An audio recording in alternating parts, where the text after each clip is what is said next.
meeting. We have a few items on the agenda for the evening. Policy for returning to in-person learning using COVID metrics. Item number 2, special education and high-need students return. Item number 3, fall athletic season for soccer, cross-country, field hockey, and golf. And then item number 4, other business, if any. Mayor,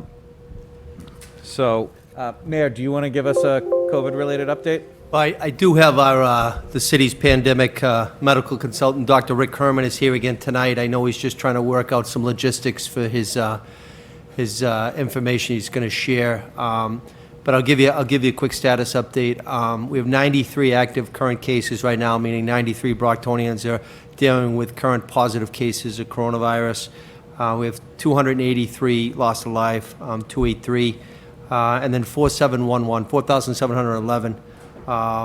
As of 4 o'clock when I left City Hall to go to another meeting. So Dr. Herman may have a couple upticks there. We were at 6.3, still yellow classification, but Rick will be able to give us much more information in the subcommittee. So thank you, Mr. Vice Chairman. Sure. Doctor, do you need a few more minutes? Okay. Yeah, we're ready. All right.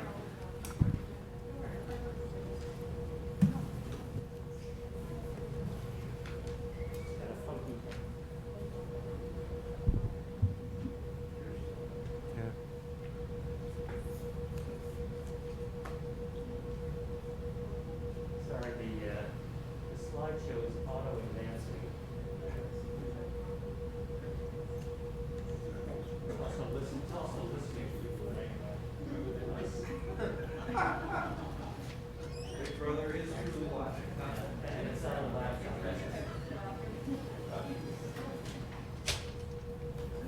You know what, I can do it from up here.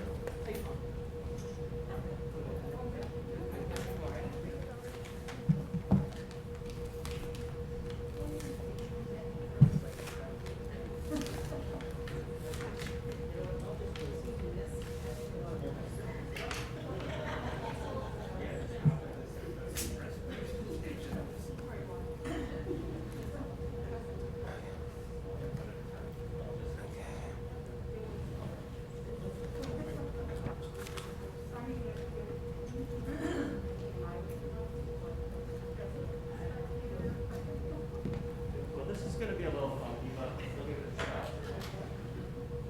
Can I just jump it down to that second slide? Just highlight it. Oh well. Without the slideshow, just without playing the slideshow, just highlight the slide itself. Just go for which one. Yeah, that's fine.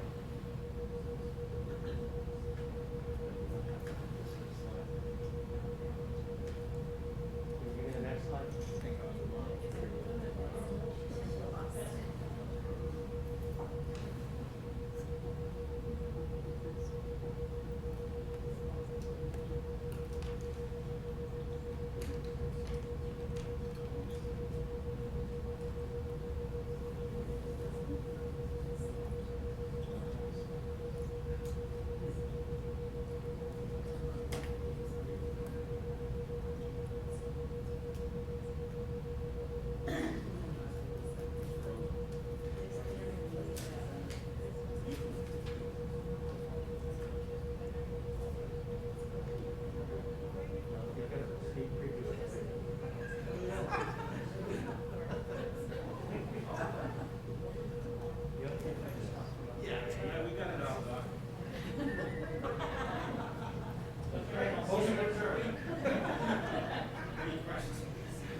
Okay, well, we'll try and do this a little funky presentation here. So this is an update, and these will not be full-size slides, but I'll do my best. So, as you know, I was here a week ago, and at that time there were 4,657 patients with COVID. As of today, it's up to 4,713, so an additional 50 or so patients. Last week when I was here, there were 283 deaths. We had one additional death a few days ago, so now up to 284. These were the number of pediatric patients, and I hope you can see the numbers there. This is what I presented last time. These are the 211 kids who have COVID-19 since the beginning of the pandemic. Over the last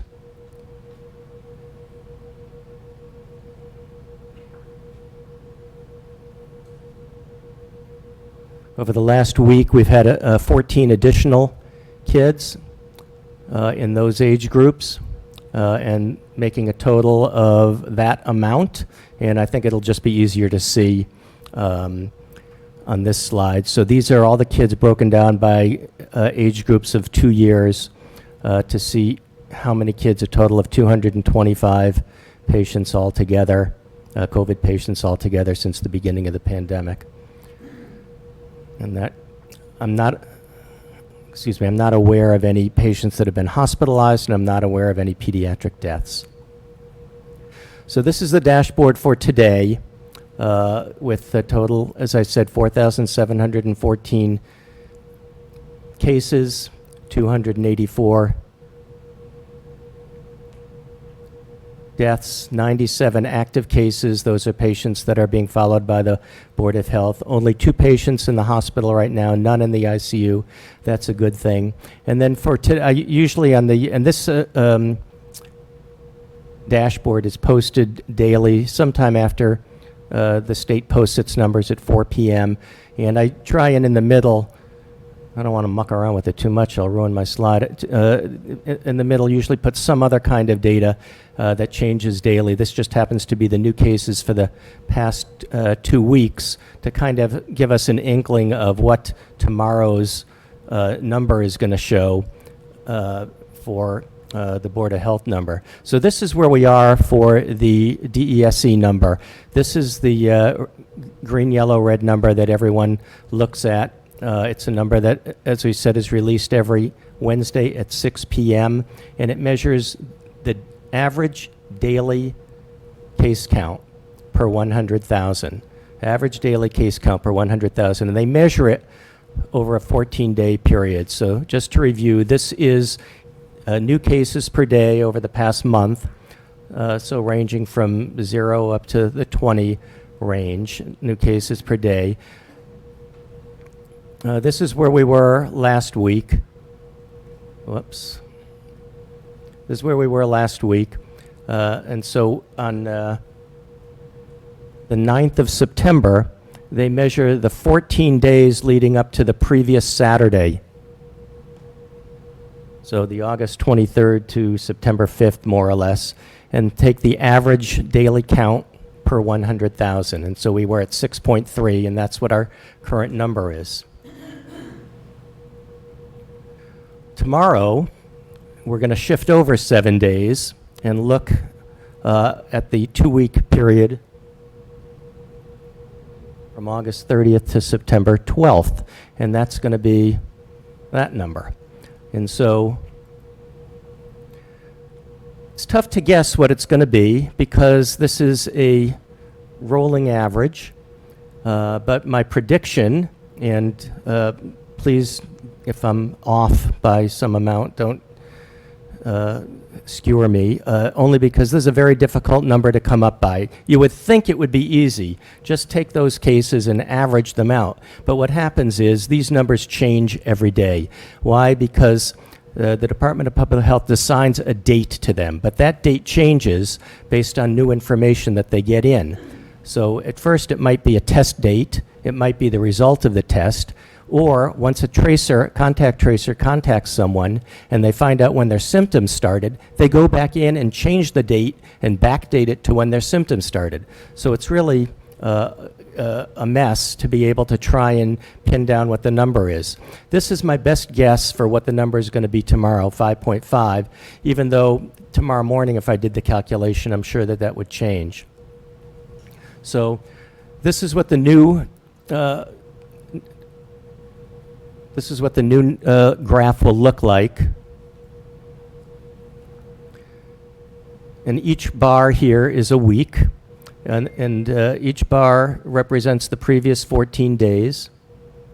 And so my guess is going to be that tomorrow the number will be about 5.5. So what this is this is just a representation. If instead of every Wednesday the state released a number of the previous 14 days, if every day they released a number of the previous 14 days, and this is what that would look like. So tomorrow would be 5.5. The next day, based on Sunday's numbers and Monday's numbers, et cetera, would be in that yellow range. So right now we have about 17 days in the yellow. So almost 3 weeks, but about 17 days in the yellow. I'm going to skip over that. So what's it going to be the week after? So the week after, tough to predict, but we're almost there. We've got a few days into the 14-day average. We don't know what the next 5 days are going to be, but so far, if we looked at that number, it would be about 6.7. We're going to be heading up because we've added a few high number cases and we've dropped a few low number days. So that's my prediction of where things are going to be a week from Wednesday. And that's what the new graph would look like. So we'd still be in the yellow range for a period of 3 weeks at that point, if it holds true. Now, I know that we're all kind of micro-focused on this red, yellow, green designation, and that's good because it helps us make decisions going forward. But I just want to kind of put things in perspective. And this is just a picture of, from when I came on in the middle of May, to where things would be if we had published this number every day for the past 4 months. And you can see between 4 and 8, we've kind of been there. We've kind of been in that range for the past several months. Kind of go up a little bit and down a little. It's nothing like where we were in April and May at the beginning of this pandemic. We're kind of ebbing and flowing, and after July 6th, when phase 3 was entered, we've kind of come up into this 4 to 8 range. And I think, that might be our steady state. That might be where we live. And we tried to do better. We got down below 4 for a little while there before the 4th of July. But now we're kind of up in that 4 to 8 range. And it wouldn't surprise me if we creep over the 8 range from time to time and get below from time to time. But this seems to be where we are. One thing that makes me feel a little bit more optimistic is the fact that, the map that we sit in, don't forget, the coronavirus doesn't know the city borders. And so we are surrounded by other municipalities that are not in the red, that have numbers that are 4 or below. And that's a good thing. So that just means that, we know that travel goes on between our adjacent towns, and that is a good thing, meaning that the virus is not taking off. We're in a state where it's not taking off. So I think, all in all, we've kind of see ourselves in a yellow area, meaning just below 8 cases per day per 100,000. And we've been there for 2.5 weeks now and projected to be there probably for 3 or more weeks. It's tough to tell what's going to happen only because of the Labor Day weekend. Usually after a holiday, if there's going to be a surge, you'll see it within a couple of weeks. It has a mind of its own, really, doesn't it? See it within a couple of weeks. So I think over the next week will tell us a lot whether the numbers are going to go up or whether they're going to settle down. But that would be the final slide. of significance.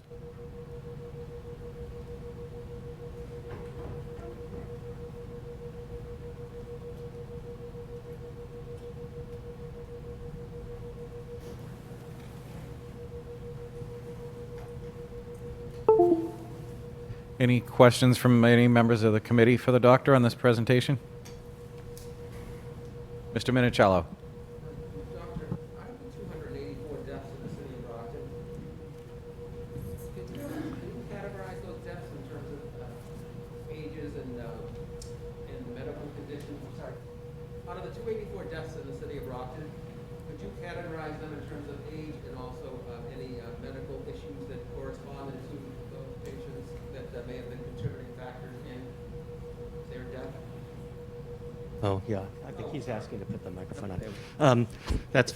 Yeah, out of those 284 deaths, Yep. can you So, categorize ages and also any medical Yep. conditions that may have contributed to their deaths? Yeah.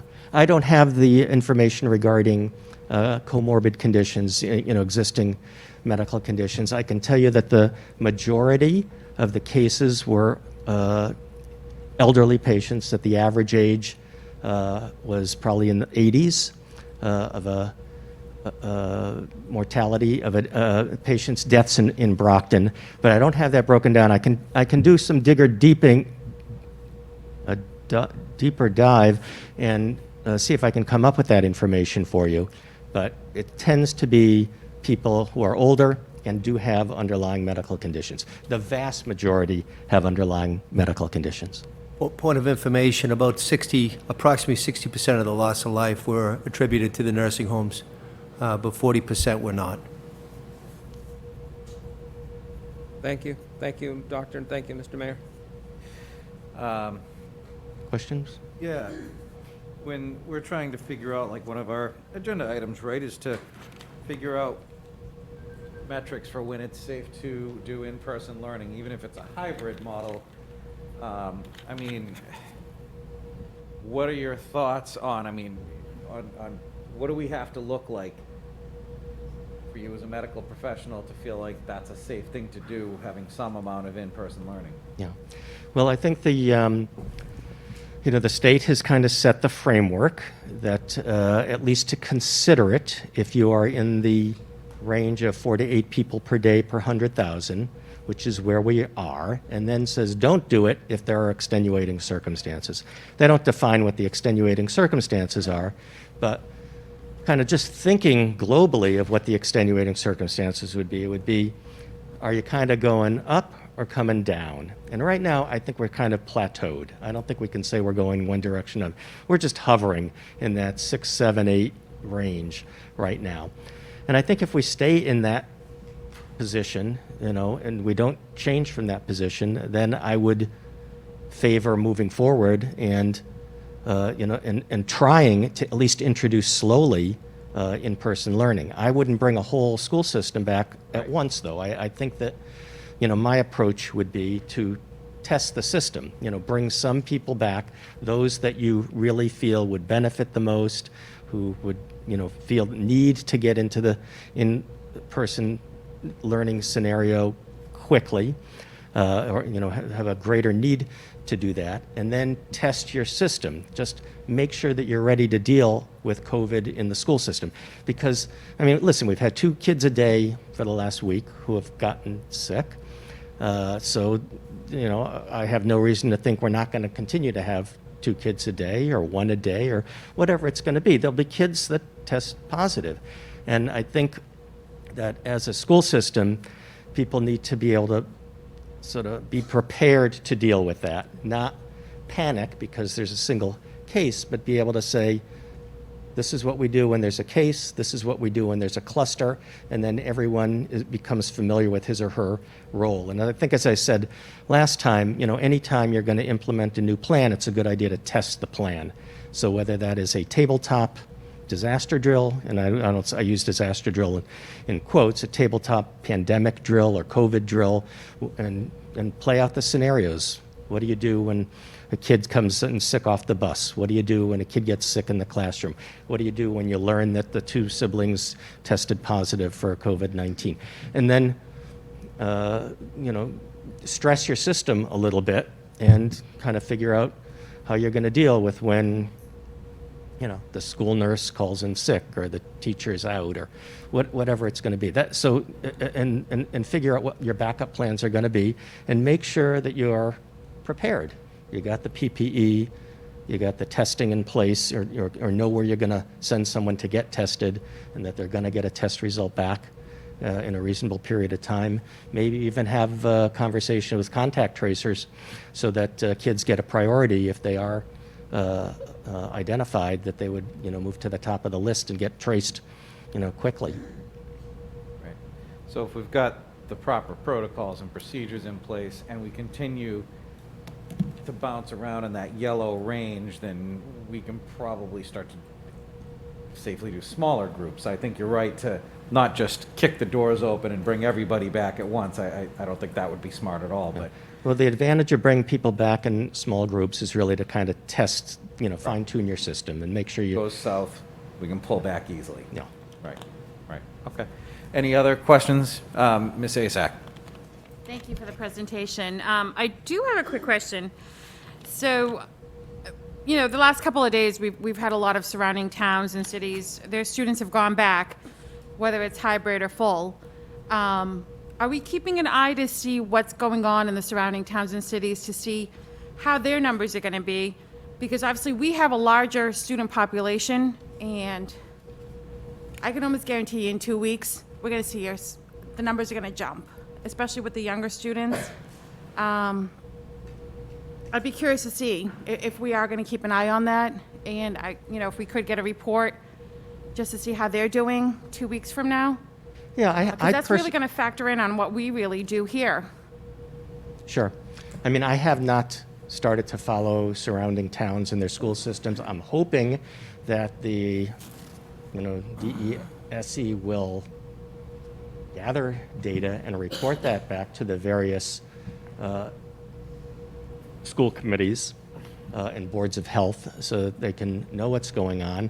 I mean, there truly is a world of information about what happens when you bring kids back to school, you know, and when I say a world of information, I mean international experiences with bringing kids back, whether it's Israel or Germany or Sweden, and it's a mixed bag, you know, it's a mixed bag because it's been a mixed approach. You know, some people just bring them back to school with nothing, and some people bring back to school with very strict, you know, one-way corridors, wear a mask in class, and, you know, strict social distancing. So, and there have been outbreaks that have shut school systems down, and there have been places where it's run perfectly smoothly. So it really is a mixed bag. But I agree that it would be important to kind of monitor closely what's going on in all of the school systems, especially in like cities. You know, so you know, obviously what goes on in, you know, town on Martha's Vineyard is not going to be the same as what's going on in Brockton, Massachusetts. So I'll actually be keeping track of that through the superintendent meetings. There is an urban superintendent's network that I'll be meeting weekly with, and we'll keep each other updated on what's going on, because some of those districts are going back hybrid, some are not. So we'll use those meetings to get data and talk about what's going on in those districts that are going back hybrid. So I can have those reports for you weekly. No, thank you. That's definitely going to help us. I mean, we're taking a lot of precautions, and we're doing what we can to keep them safe during the day when they do come back to our schools. It's just what's happening at home and what's happening after school is out of our control. And no matter how many, no matter what we do during the day, we can't control what happens once they leave our school property. And unless parents and everyone's working with us, they're really laid back now. You know, adults are not wearing masks. I'm seeing it. Social media, they're all hanging out, parties, gatherings. You know, we want to go back to school and we're trying to do it safely, but we're all sitting here with masks. And unless everybody works together, we're not going to get past this. So I definitely, that would be great if we can get that information. I'm curious to see how our numbers are going to jump, because our numbers are low with the younger generation because we've kept them out of school since March. I'm curious to see what's going to happen now that some of the schools are reopening They're doing a lot, the hybrid. Definitely going to be curious to see how those numbers are going to escalate. Hopefully they don't, but the way that we're seeing it all over, I wouldn't be surprised if they did. Well, I think the single most important factor in terms of opening schools is how much COVID is there in your community. So when there's very low amounts of COVID in the community, then obviously no spread in school, no spread at home, no back and forth. When it's high in the community, then you're at much greater risk. And I think we hover in that area of kind of medium high to high. And unless, the community decides they want to drive it down, then it will be, there will be risk and there will be COVID in the school system. We are taking I just want to let you know, we are taking some additional steps to try and drive the number down by asking the contact tracing folks. They've developed it's almost like a CSI Brockton, a special investigation unit that they're assigning to some high-risk towns, and I've asked Brockton to be involved in that as well, even though we're not quite in the red, but they've agreed to do that, and they've assigned us a special investigator, so we're going to be able to drill down with the contact tracers and really focus on where the cases are popping up so we can have a little bit more targeted approach on snuffing out outbreaks or identifying areas of concern when they come up. Now, on the news, I had noticed there was a couple of colleges that are consistently testing their students. I'm not sure which test they're using, but one college, I can't remember which one, but I know it's in Boston, and they had twice a week, every few days, they'll test them to try to keep the numbers down. Have we gotten to a point where there's a test we can try to, just keep an eye on it? I think when people realize they're getting tested more often, especially if they don't have any symptoms, those are the ones we have to keep an eye on. If there's no symptoms, they don't know they have the virus, and they don't know that they're giving it to other people.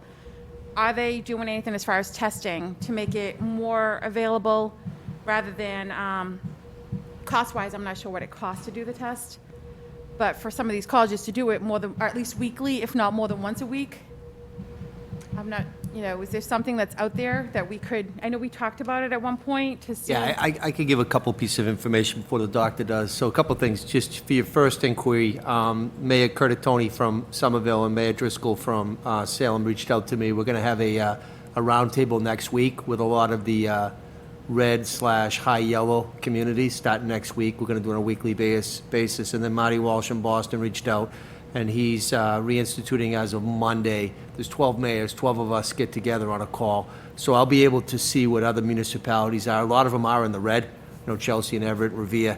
But in terms of what some private schools are doing, Boston College, Stonehill, Holy Cross, Merrimack, they've signed an agreement with the Broad Institute, or Broad Institute, however you say it, in Cambridge. So it's a reduced cost, but it's based on volume driven.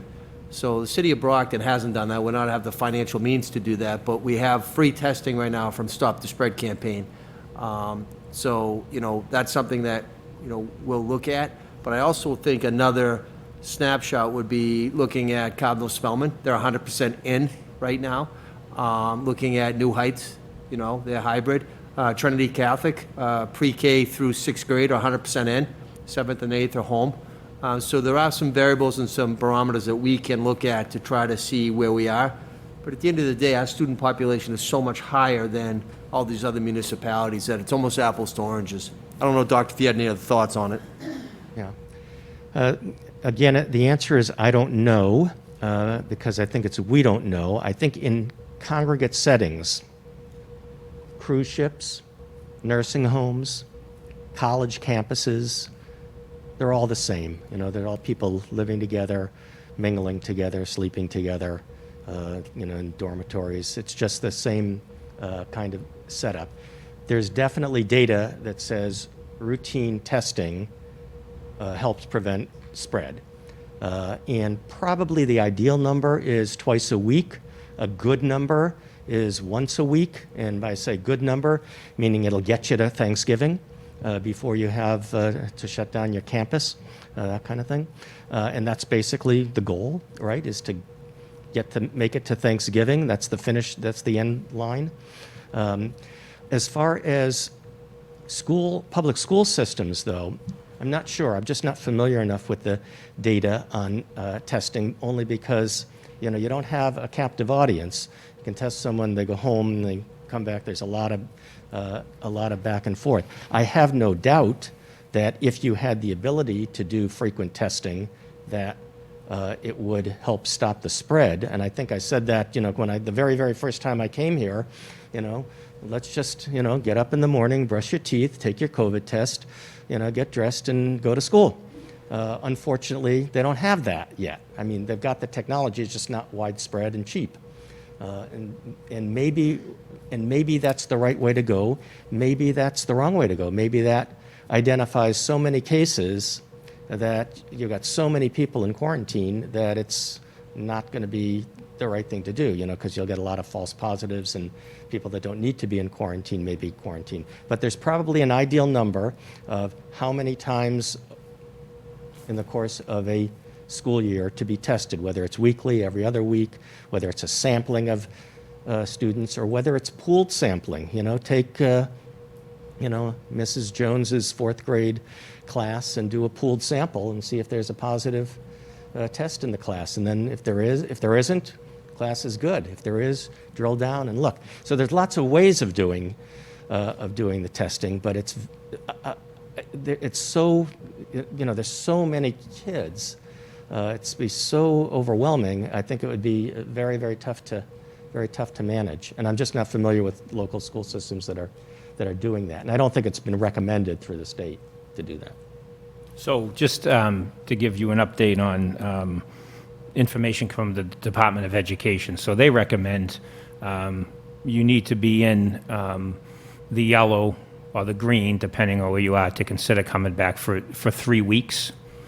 So my recommendation would be to start with tomorrow's, when it comes out tomorrow, see what the metrics are, and then you'd have to be there for 3 weeks, because they don't want you switching from hybrid and flip a switch and go back remote, then back hybrid. So if I think we get 3 weeks of data, then we would, again, and we'll have Attorney Paige Tobin and Director of Special Ed Laurie Mason up next to, because that will be the first group of students that we need to bring back as our special education students, students with disabilities, and high-risk students. So, you know, so that's what we'll have Attorney Tobin, who works with us with all our special ed related cases and advises us on the law and the guidance coming out from the Department of Ed.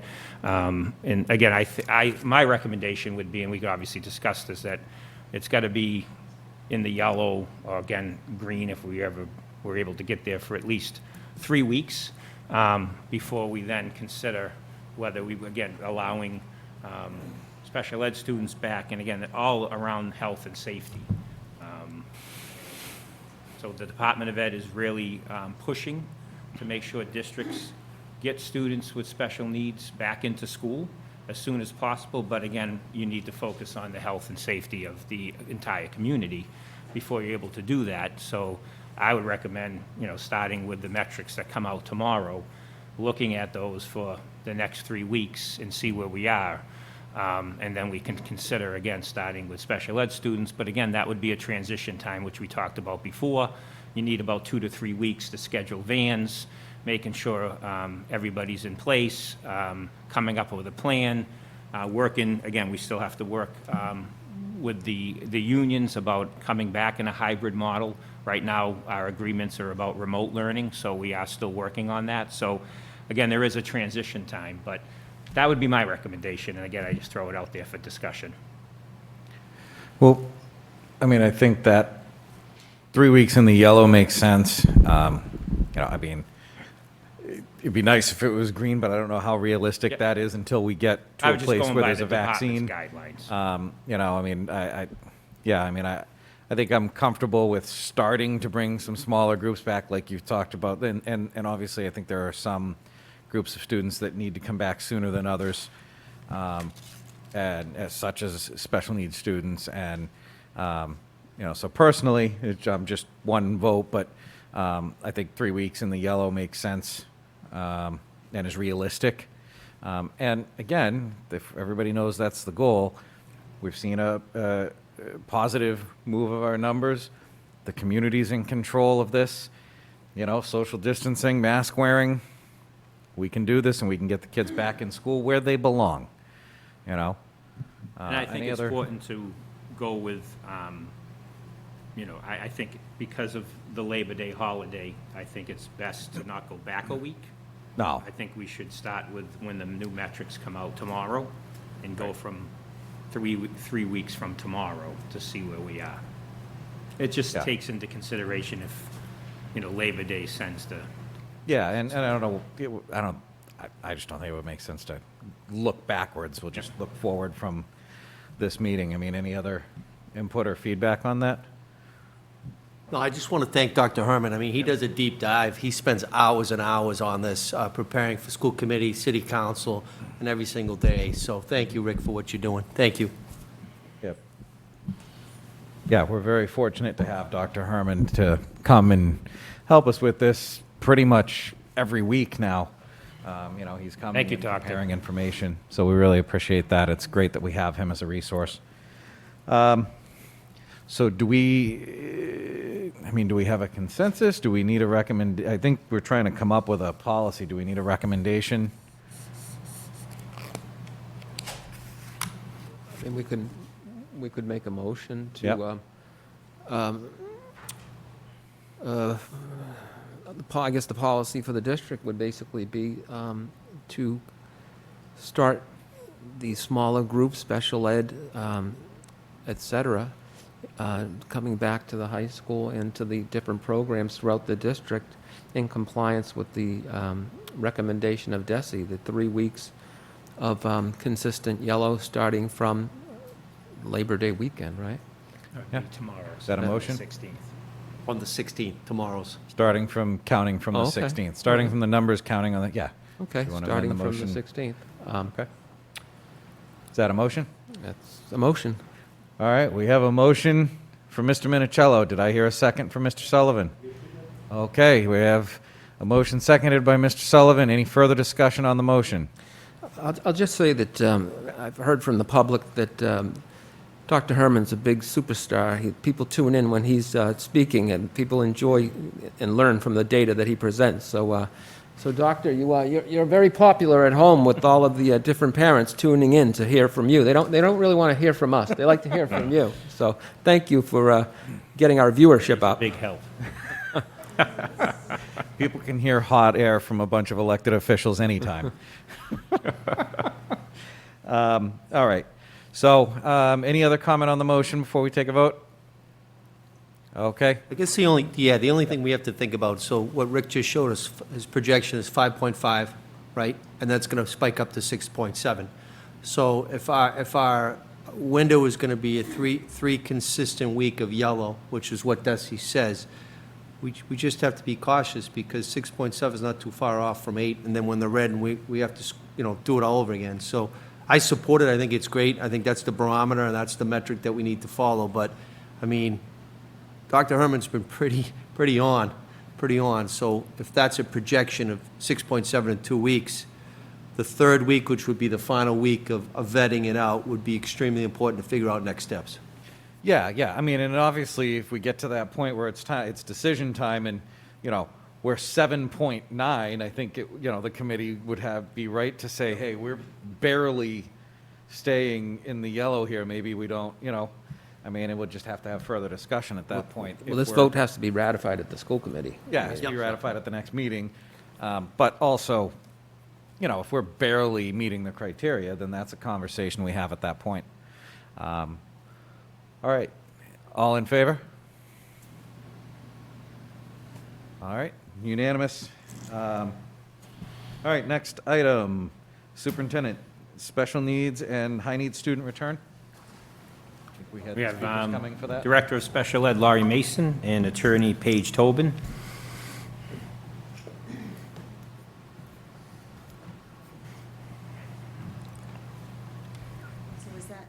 Oh, you have a PowerPoint, right, Lauren? We got it ready to roll? If you dare. He said, if you dare, you saw the last week. It's better than the doctors. It's all good, it's easy. All right, so you want to go, you can stand right in. Hi, good evening.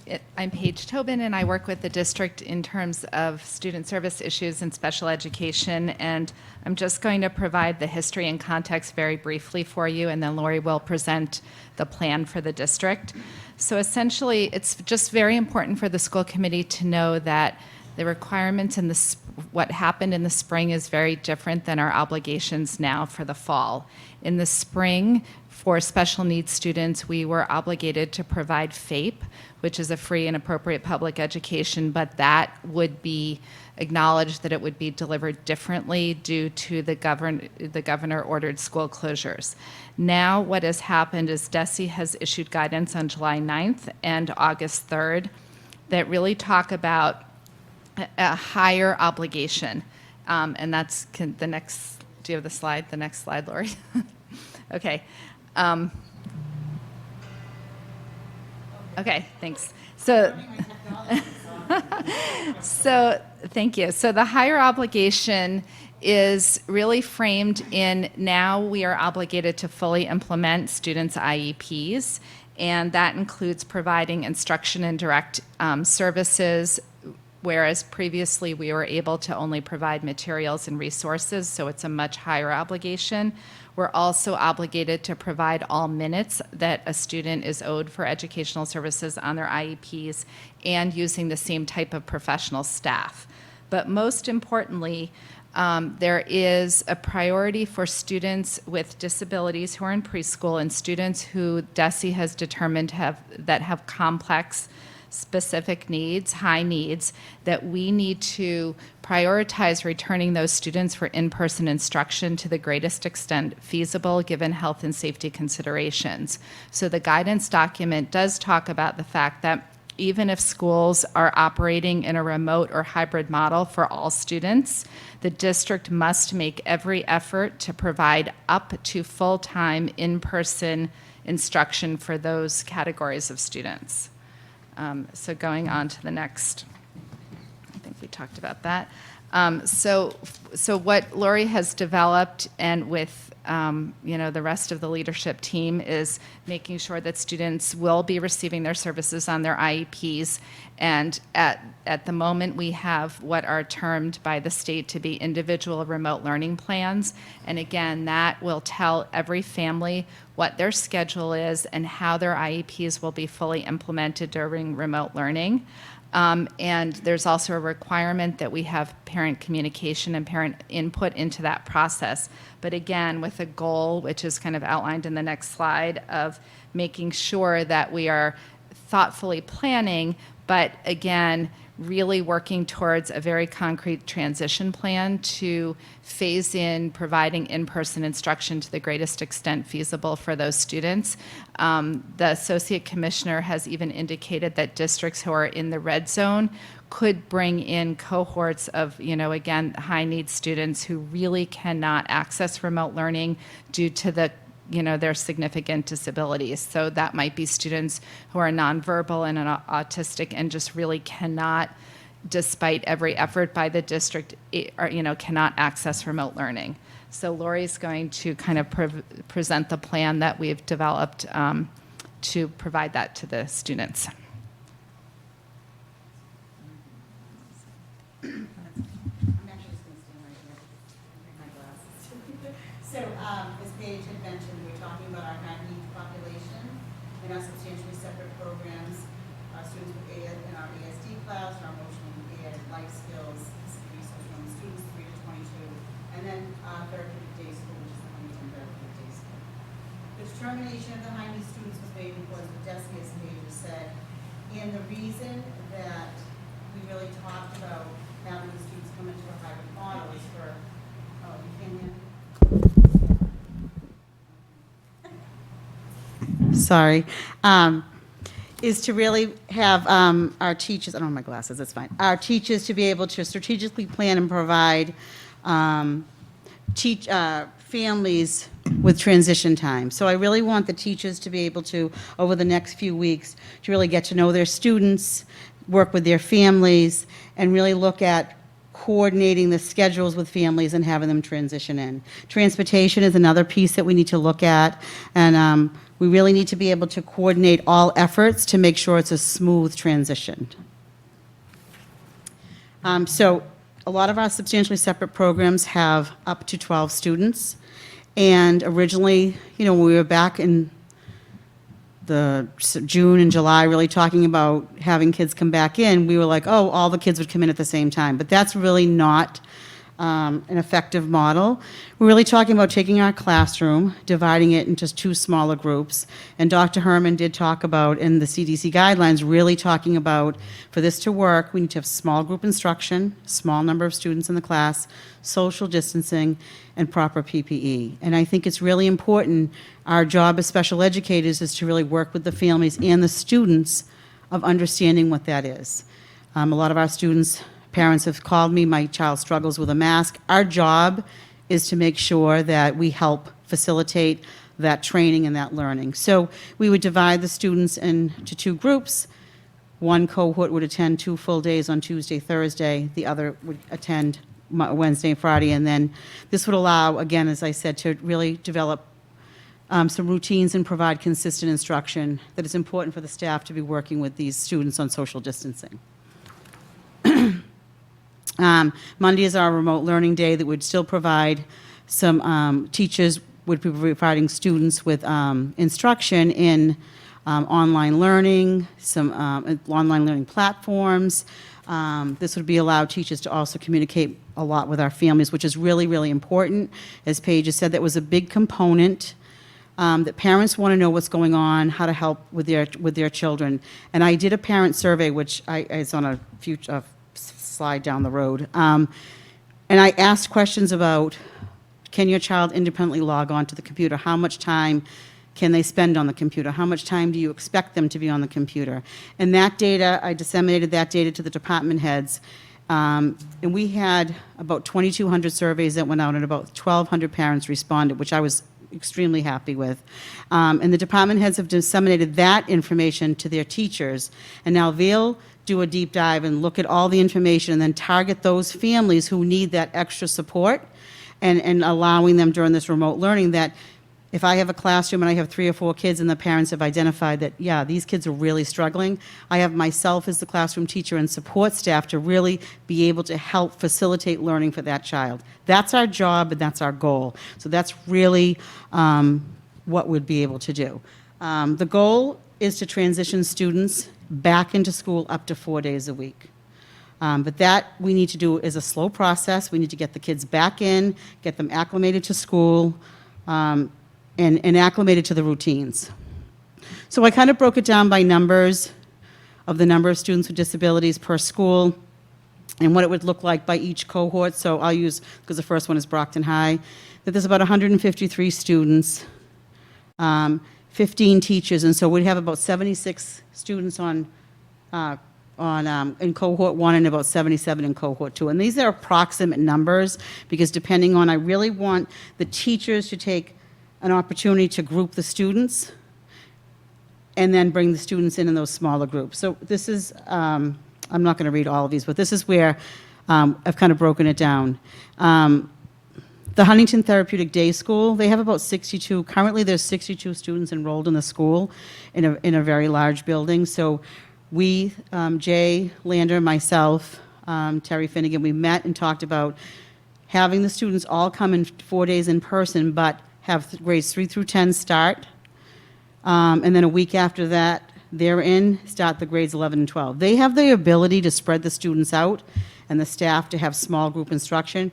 I think the largest class size is the 12th graders, and that's why we want to bring them in a week after to really acclimate the students back in.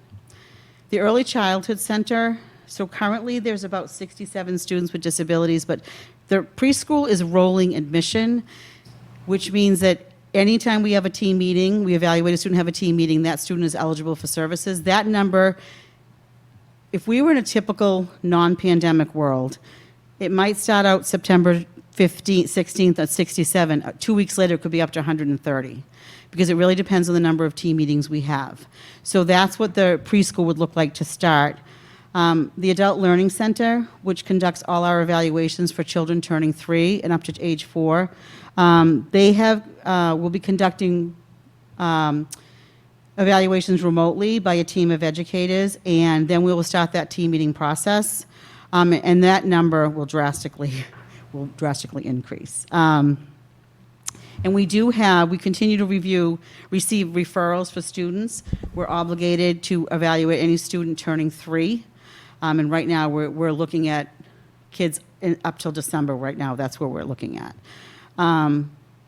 We'll continue running our team meetings remotely.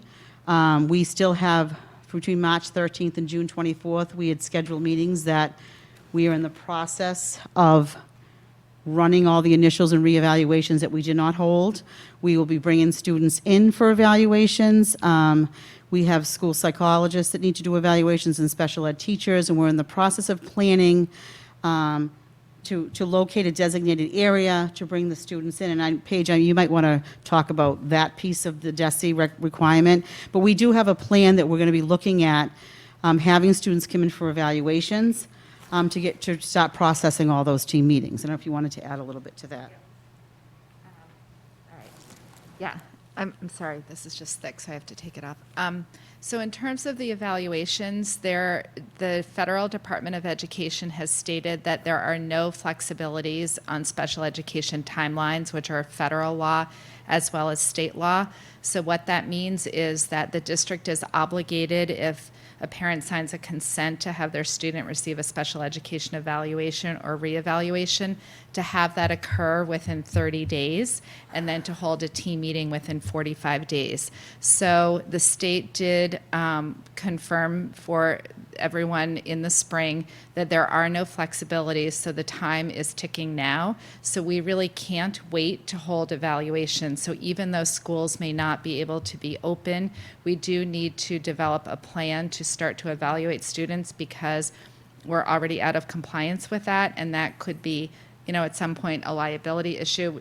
And when I say we, when Brockton, I'm saying Brockton that's every school district in the Commonwealth. I just want to be very clear that no one was doing them in the spring, and everyone is out of compliance. But now is the time that we need to, again, develop a plan that the leadership has done to start to have these evaluations occur, even if schools remain closed.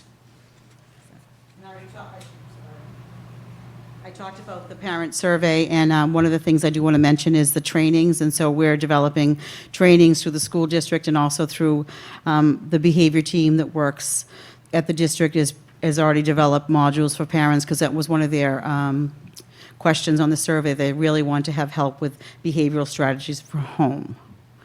And then I asked about if we went hybrid, or if they would have their students return to the Brockton Public Schools, and it was interesting. About 400 parents said that they would not have their children come back. But I don't know I think as time goes on and we're really working with our families, we may be able to get some of those families back in. Okay, I did that very quickly. So, all right.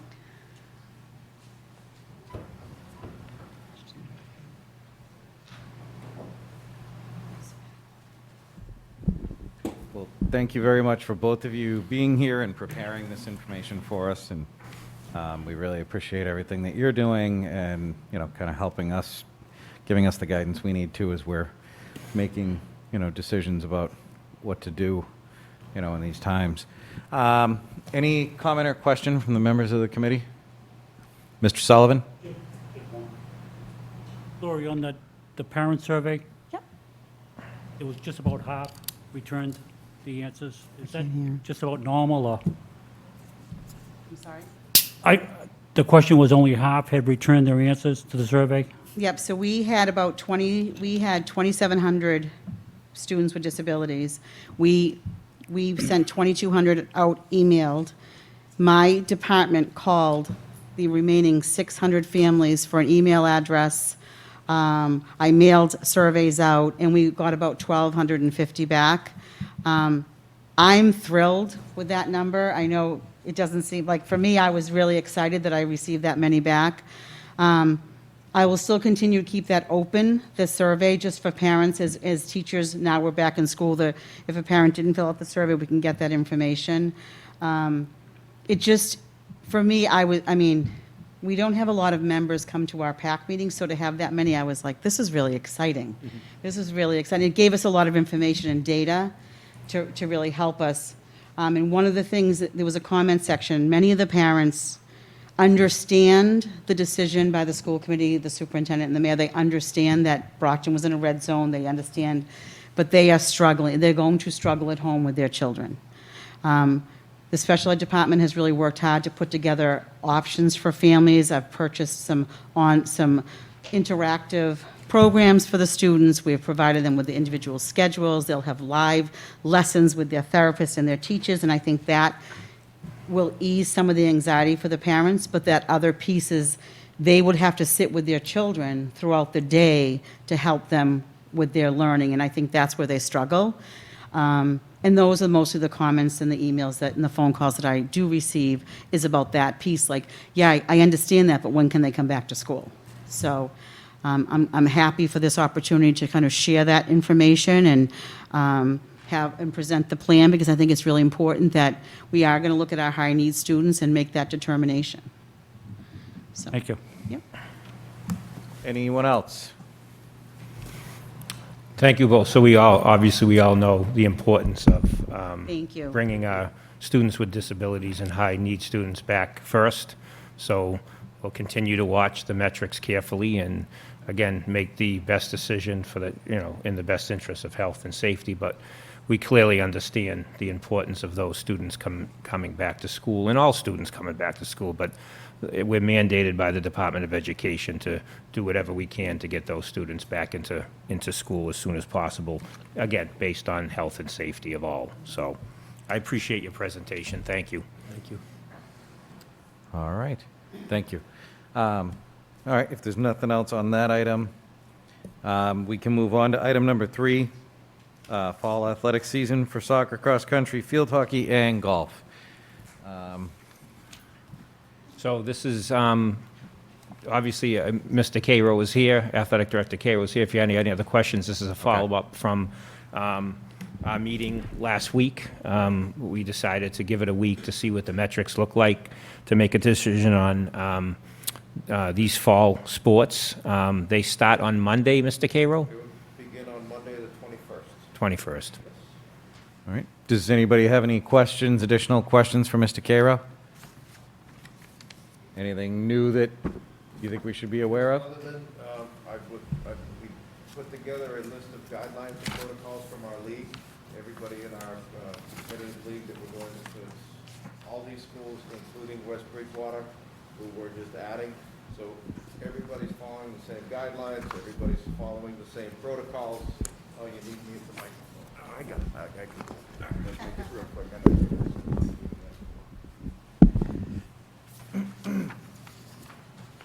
So all the athletic directors from our league and West Bridgewater, we sat together, we took some Zoom calls, and we came up with these guidelines. We borrowed best practices from other conferences throughout the state that are returning to play in hybrid and remote models. So what you have in front of you will be consistent from all teams as far as practices and games. So when a team travels to us, they know what to expect. When we go to another school that's hosting us, the same guidelines are going to be in place everywhere, just so we have that consistency. All right, this is great. Nobody has anything for Mr. Cairo? Oh, Mr. Sullivan?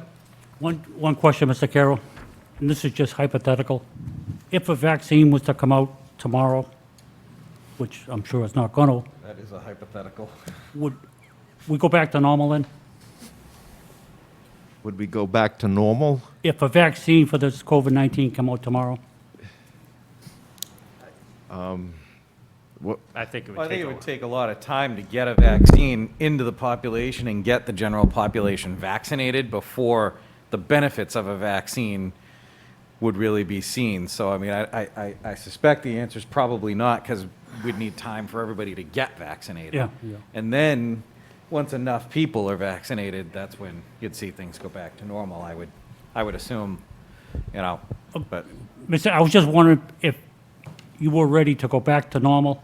Oh, I Any mean, point- nothing would give me greater pleasure than going back to normal, and we could just go back to our daily routines and get back to the way that we were used to. I mean, that would make me happy beyond anything. Yep, me too. Thank you. Just had two quick Please, questions. Kevin, Mayor. thank you for this. I like how you placed Brockton up there top. Always That's- on top, That's you the betcha. best. Thank you. In terms of the mandatory coaches training for COVID. Yes. Have the coaches, other than volleyball, because volleyball is not going to be included in this vote, have all those coaches attributed to the sports that would start Monday passed that Yes, test, they taken have that all test? completed the courses, and I know that there's district PPE classes. I mean, all of our coaches are educators here in the system, so Yep. they would go through that training. So they are very well aware, and if this does go through, we will have a meeting on Friday just to go through the guidelines and walk them through what our expectations are and the non-negotiables. So I think everybody's on the same page. Okay. Okay, great. I would offer the services of Dr. Herman. If you thought it'd be conducive to him to attend that meeting on Friday, he could do that as well. Yeah, we would. I would just set it up in virtual Microsoft Teams, and Yep. yeah, Thank you. That would be great. Thank you for what you're doing. all right. Mr. Rodriguez? Just so I understand this, so it's just going to be just varsity, correct? Varsity and we'll call it sub-varsity. So freshmen who typically would have their own dedicated team, we decided as a league that we weren't going to do it. Does not mean that freshmen can't play. Freshmen try out and they're good enough to play along with sophomores and the kids that are juniors. They will make that team. But there are roster numbers and limits that we've placed on all the teams as well. Thank you. Mr. Cairo, talk to us about transportation. Transportation, the reason that we came up with a lot of the numbers is that 24 is the maximum that you can put on a bus. So that's why we have 22 plus the 2 coaches, so that would be 1 bus per team. And all the protocols and the guidelines with face masks and social distancing and disinfecting, that was all taken into consideration when we created this. Just to cut down on transportation Yep, costs. okay. Just want to make sure that we, Kevin, how do you meet the standards? Because I was having trouble with some of the baseball leagues here. How are you going to meet the standards of the governor's guidelines for parents that want to watch their kids play ball? So again, guidelines are 50 public gathering, exterior, outside. How are you going to meet that So standard? what we did, and I know it's going to be unpopular, we decided as a league that for the time being, we weren't going to allow spectators into the venue. As far as games being played here, everything is outdoors. Traditionally, we have played soccer matches for the JV level over by the softball field. It's a combination field.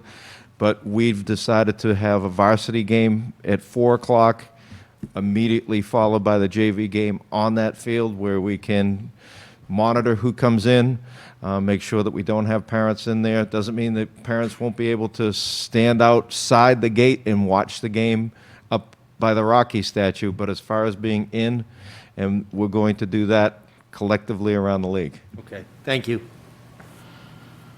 so this is a league decision with no fans. This was a league decision, and, you know, we're just following what the professional sports teams are Yep, doing. absolutely. Yep. So, Okay. and it's just temporary, and I think that's an important thing, that once we get back to, hopefully we get back to normal, that we'll have crowds and we'll be able to have limits, but for right now, I just think this is the best option for the league.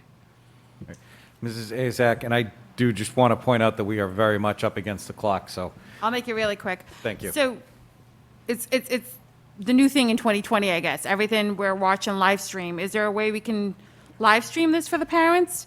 That is something that we would have to talk to Brockton Cable. Okay. If somehow we can just live stream, maybe even work with, we have different clubs and stuff within Brockton High. I mean, I'm sure we have students. I know or that the someone- Brockton Cable, they have the truck that comes out and broadcasts. Traditionally, it's been boys and girls soccer and football. What we may want to take a look at adding is field hockey, if they have the capability to do so, and the staff to Okay. do it for us. I think if we can just try to work with the parents somehow. I mean, they don't want to miss out on these events, so if we can try to do that, I think that'll probably help. Okay. Told you I'd make it quick. Okay, perfect. All right, so is there any other comment on this? Are we good on this? I don't think we already have a recommendation from last week. I don't think we need to do anything more unless we were concerned about that recommendation. Is there any other business to come before the policy subcommittee? No? Great. Motion to adjourn. Second. Second. All in favor? We're adjourned.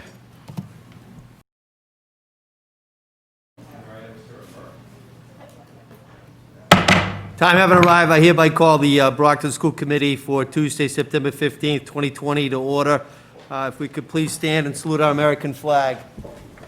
I pledge allegiance to the flag of the United States of America and to the republic for which it stands, one nation, under God, indivisible, with liberty and justice for all. Thank you, everybody. We will take a roll call to establish a quorum. Chair Sullivan says yes. Vice Chair D'Agostino? Yes. Ms. Azak? Yes. Ms. Mendez? Yes. Mr. Minicello? Yes. Mr. Rodriguez? Yes. Mrs. Sullivan? Yes. Mr. Sullivan? Yes. We have a lawful quorum.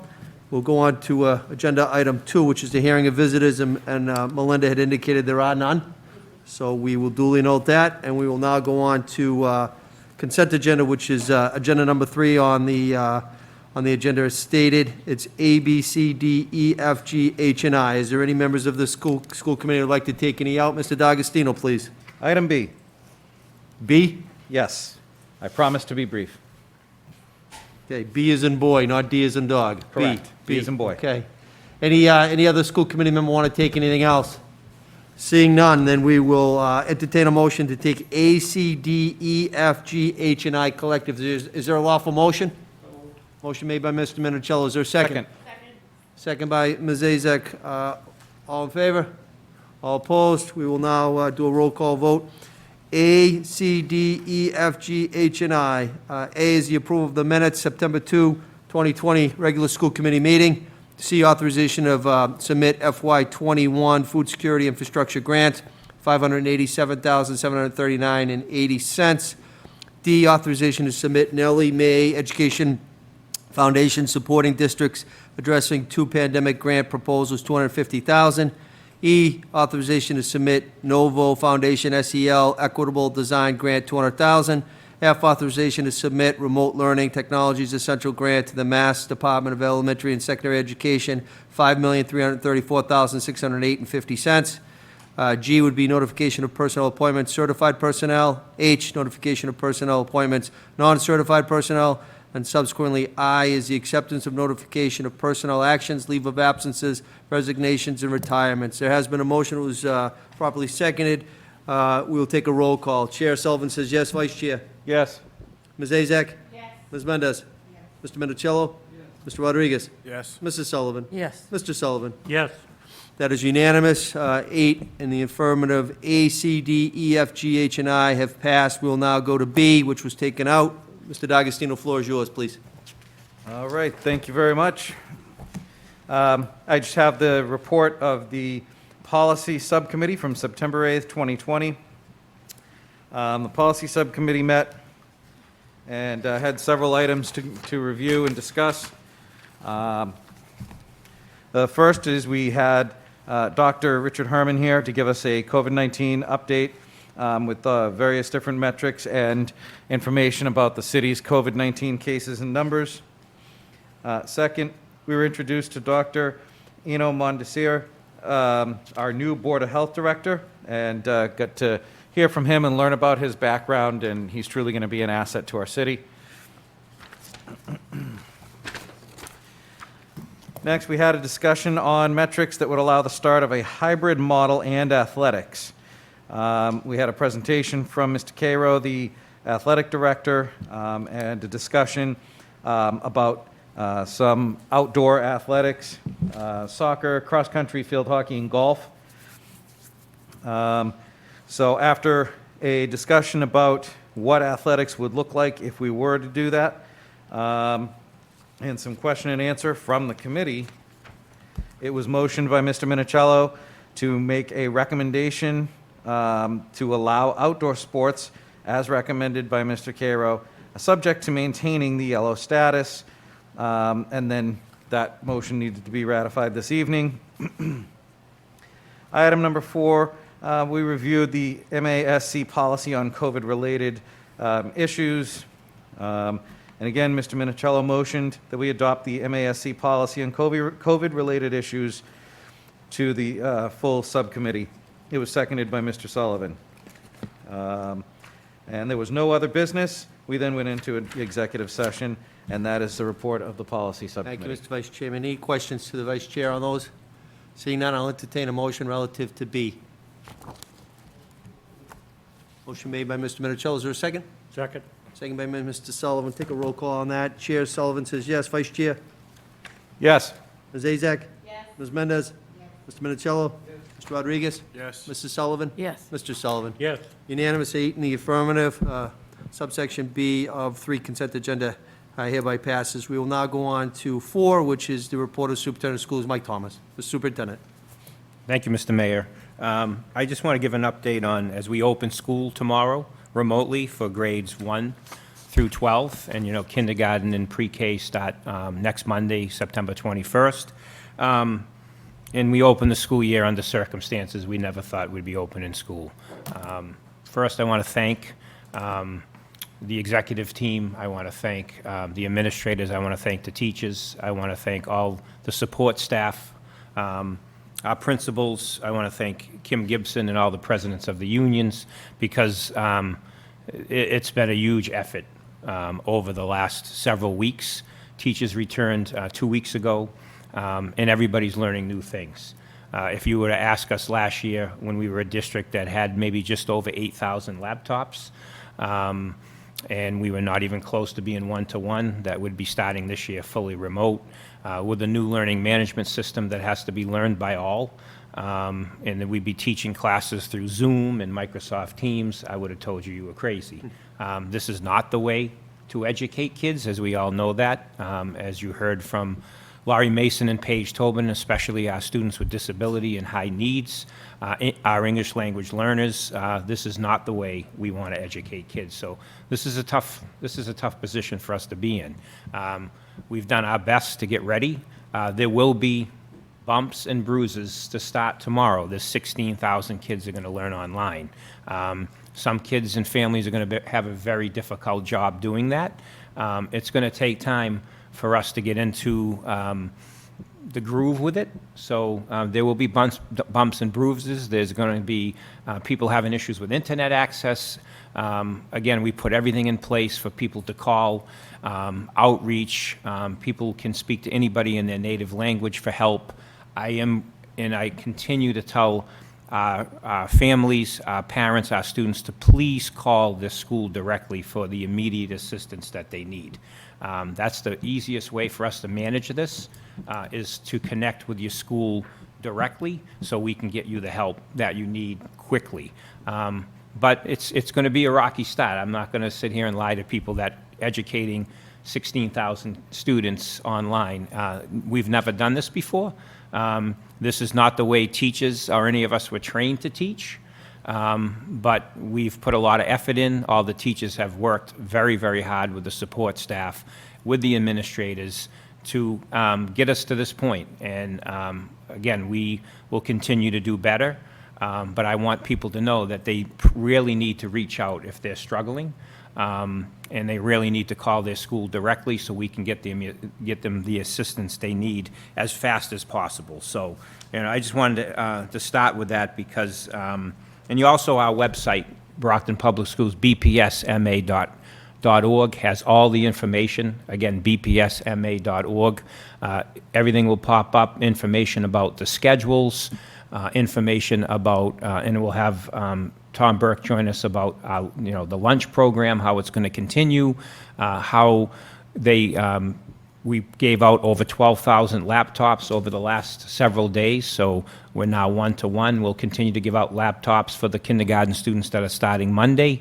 So, we're ready to go, but again, there will be some bumps and bruises as we roll this out for 16,000 students.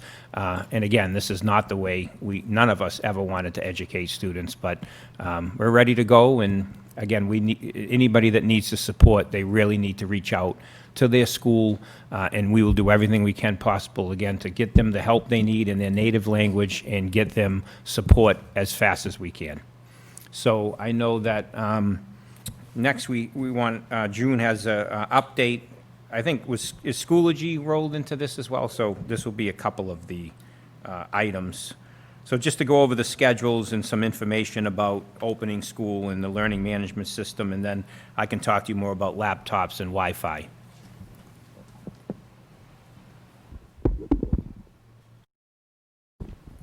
So, good evening. Much of what I'm going to cover, I think the superintendent just talked a little bit about. So what our overview for this presentation tonight is in talking about what we're doing in preparation for teaching and learning. We're going to talk a little bit about what our learning management systems are, give you some examples of some teacher pages and what the student view will look like, and then talk about some of the first day expectations. And so a couple of weeks ago, when we came to present to you about our preparation for launching teaching and learning, we talked about the first 10 days and what they were going to look like for teachers. We talked about the professional learning that needed to happen to prepare teachers for launching what will be exactly what the superintendent said, of first time teaching in a remote learning environment for all of us. And so some of our focus is right there: social emotional learning. We're talking about Schoology, safety protocols, common and lesson planning, and these are exactly what our teachers have been focused on the past 2 weeks. Simultaneously, we are scheduling laptop distributions. We are updating the BPS website. We have technology support, the help desk and email support for families. And we also are providing internet access and making that available as needed. And so I actually just want to point out that picture, which is of 3 students from the Gilmore School who were there to pick up their laptops. And so next we need to think about what is the implementation phase of the reopening plan. And so we have 2 learning management systems that as a district we're launching tomorrow: Microsoft 365 and Teams and Schoology. And I have Dr. Cancel here who's going to talk a little bit about Microsoft 365 before I give an overview of Schoology.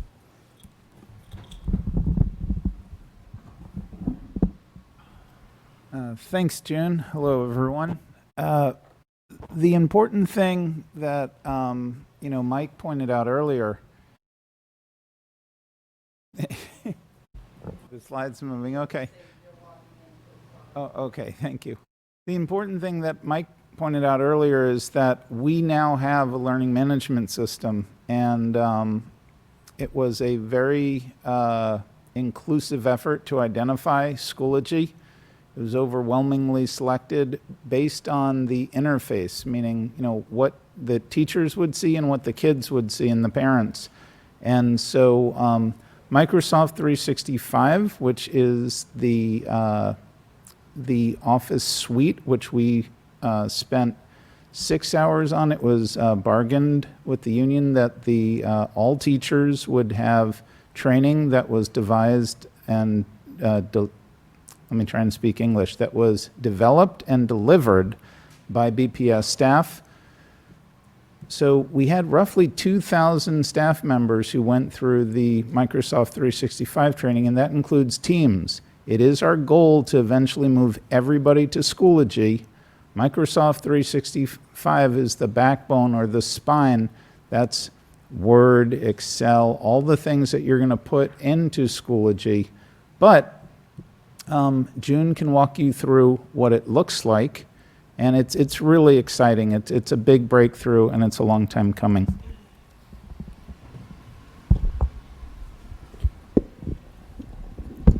And so if you look at this first slide, it says log in through Clever. So that's true for all of our students, pre-K through 12. So the first thing they're going to do is log into the Brockton Public Schools learning management system through Clever. And that's regardless of whether or not they are going through Microsoft 365 and Teams or Schoology.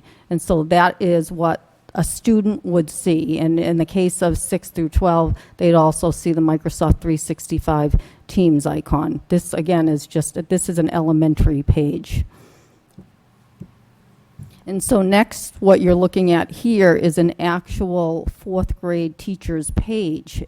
This is a teacher from the Arnone School, a 4th grade teacher, Mrs. Perry. And so tomorrow morning, when Mrs. Perry's 4th graders log in to the Brockton Public Schools Learning Management System, first through Clever, and then they'll go ahead and they'll click on the icon for Schoology, Mrs. Perry's students will be brought to this page. And as you can see, she has done a wonderful job. It's very creative, very much what you would expect an elementary classroom to look like. And that's something that I wanted to point out for both our school committee and our families and our students, is that when you think about these pages, you can think about them in terms of the way that a classroom teacher would set up their physical classroom. Obviously, it's a virtual world, but what you're going to see here on these pages is really, in many of the cases, the personality and creativity of the teachers. At the same time, I want to caution that not all pages are going to look exactly like this one, and that some teachers, as the superintendent mentioned, are still learning how to navigate this learning management system. They've only been using it for, I want to say, 9 days, 9 school days. And so it's going to take some time for them, for some of them, to be able to create this type of classroom. But I've seen many of the platforms. I've been able to go in and check on them.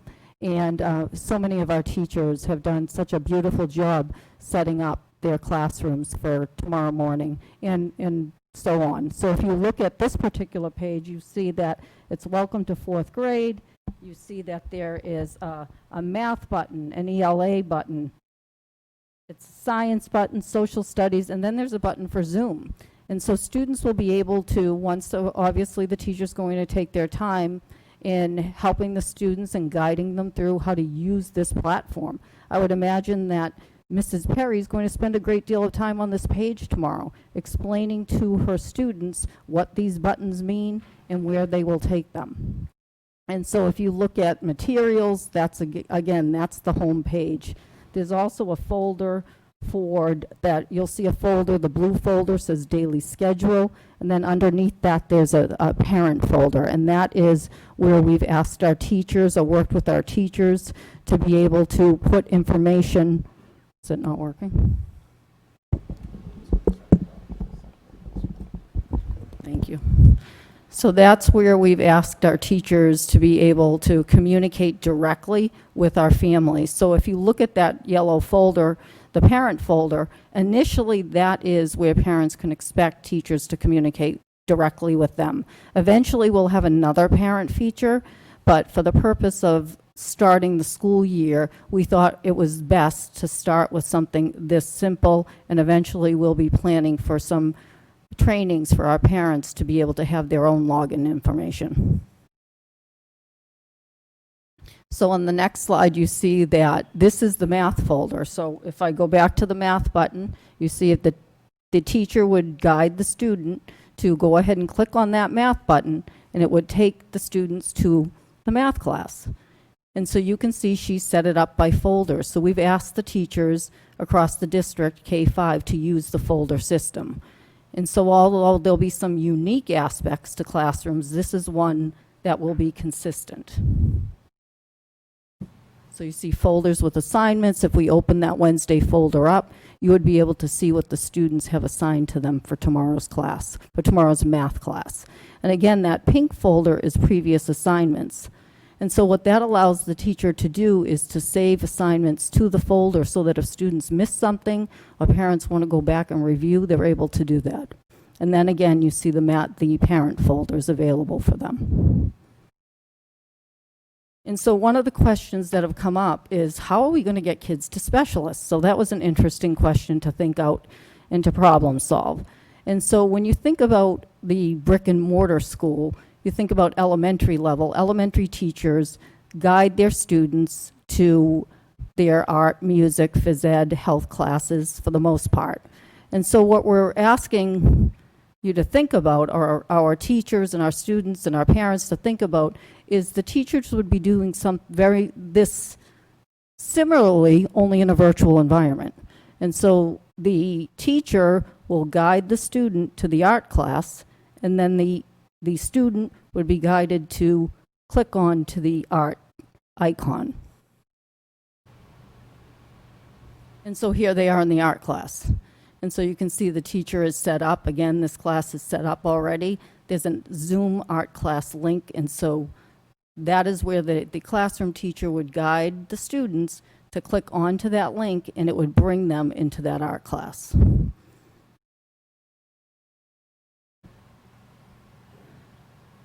And then so finally, and I think this is something we're all thinking about, especially our teachers and our students, what should we expect on the first day? What should we expect on opening day? Students are expected to log on at their start time, and we would recommend that parents and students do their best to log on early. At the elementary level, attendance will be taken every morning, and then it will be taken again later in the day. At the middle and high school level, just like if they were in a brick and mortar school, attendance will be taken every period. And so what we really want to work together to do is to set the expectations for remote learning, because it is very important right now that we all work toward developing a sense of routine for our students, for our teachers, and for our families. And tomorrow there'll be a lot of time spent on giving students and families a review of daily schedules and coursework for students. Teachers are going to meet students, and this is, obviously, you've heard the superintendent talk a lot about this, spending the time helping them to navigate the technology. They need to meet their classmates. In many schools at the elementary level, these students have moved on in cohorts, so they'll all already have some familiarity with their classmates. And again, finding lessons, connecting with specialists. You can expect for the first day that teachers will provide both live instruction, as we've come to know as synchronous, and that will be via a video conferencing platform. The Brockton Public Schools will be using both Zoom and Teams, and there'll be pre-recorded instruction, and we've come to know that as asynchronous. And so again, we've talked so much about this, and that is that the importance of the year starting with a strong focus on building relationships that promote social emotional learning. And we know that our teachers will be spending a great deal of time tomorrow and within the next few days and weeks on promoting social emotional learning experiences for our students. And so finally, we want to say to our students, our teachers, our families, have a great school year. It is going to be incredibly different for all of us, but at the same time, there are things that we can think about. We can think about playing. We can think about being nice, stay kind, finding joy, working hard, accepting responsibility, in taking ownership of our learning. This is going to be important for all of us as we enter into this new phase of remote learning, and again, something that none of us ever experienced. And as the superintendent said a year ago at this time, if you had told me this, I would agree with him. I would say that this is an impossible task, and yet here we are ready to launch this first thing tomorrow morning, and we really are. We're looking forward to welcoming our students back to school.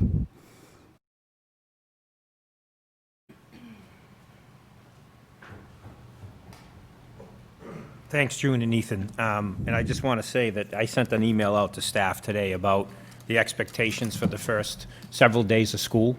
It's all about building relationships and supporting students.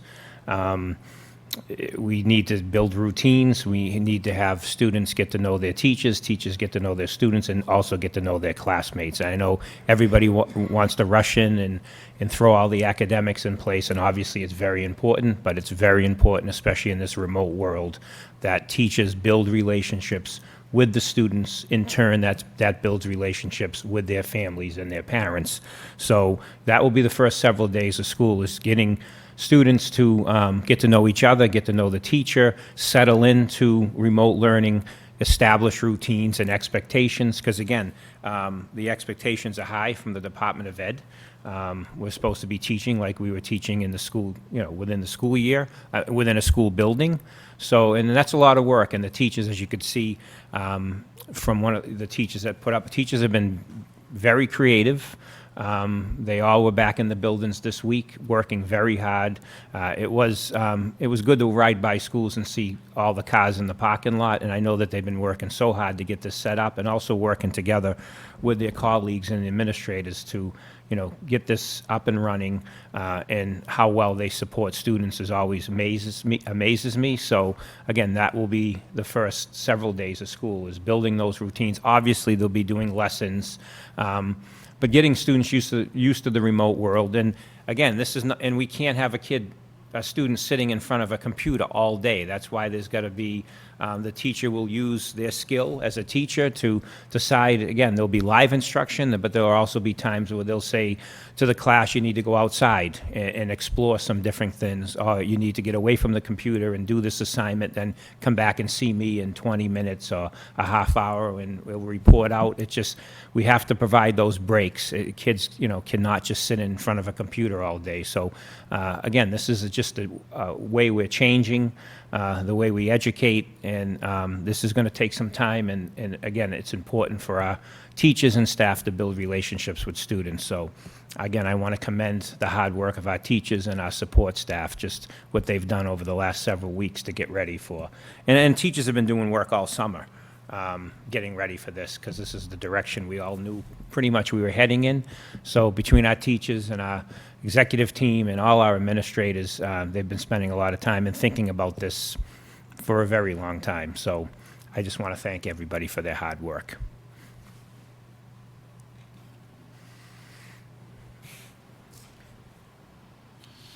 If you don't mind, I just wanted to share, I had called the Hancock with a question, obviously relating to the start of school for my own son. And, you talked about how hard everybody's working. I, had left a voicemail and going to call back at 6:30 last night. They're working hard, trying to get back to people as quickly as they can. I was surprised to get a call that late. I didn't expect anybody to be there calling people back at that hour, but so clearly they're putting in the time to get back to everybody and make sure everybody has the information they need. So I wished I could remember the name of the woman who called me so I could publicly thank her, but I do not. But I just wanted to point out that, they are there trying to get to everybody and make sure we all have what we need. And I was surprised that they were still reaching out to people, returning calls at that late into the evening. So I appreciate that. I just want to give a personal experience. One of my children's laptop distribution was yesterday at the Plouffe, and it was unbelievable. It was professional. It was really well vetted out. There was very little delay, if any at all. So kudos to everybody there. And I witnessed today at the Kennedy School as well. Everything was done streamlined and really professional and respectful. So thank you for everybody. It's been a long summer and a long endeavor, but it's coming to fruition, and everybody should really be applauded. So thank you for your efforts and your professionalism. Joyce, please. Just a quick, thank you, June, for the presentation. It looks pretty, I don't want to say easy, but very, looking at the setup and stuff like that, it should be easy once they get used to it. As far as parents being able to go in there, look at the students, what their assignments are, and being able to go back and look at the folders. It's so much easier seeing the different folders. I'm actually going to take a look at Schoology myself. I remember seeing the link come through our email. I'm going to just try to maneuver it myself to be able to help my constituents. We are also here. I know our superintendent said reach out to the schools. The next couple of weeks are going to be pretty busy, but you can always reach out to your school committee members. If you have any questions, we can try to help you. And a lot of times, if you can reach out to other parents, they're going through the same exact thing that you're going through. So I think if we're all teaching each other how to maneuver these new programs, I think it'll be a smoother transition as far as the remote. So thank you. Welcome back to school somewhat remotely tomorrow. Fingers crossed, hopefully everything goes well. But the other thing is I noticed that teacher, very vibrant, the colors, things like that.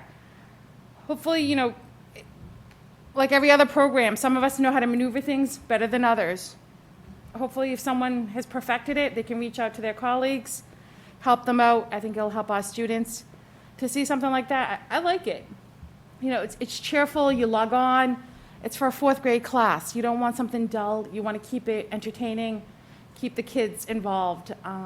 So hopefully, Now, teachers do a great job So, supporting each other. Yeah, definitely. just, again, They just share to a lot of- respond to that, Joyce, and I agree with you, because when I look at that, I think that's a 4th grade classroom, right? And I do equate it to bulletin boards and things that teachers do in order to create a classroom environment that's welcoming for their students.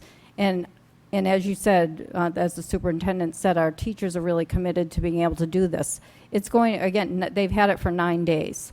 And so we just have to be patient with them as they build, because people are learning this, I think, really in real time. And so many of them have just learned it so quickly, and they're supporting their colleagues so well. And I have to give a lot of credit in rolling Schoology out to Dr. Heather Ronan, who really took this on and was able to work very closely with the STEM coaches to be able to support teachers in their schools to be able to really create something like you're looking at right here.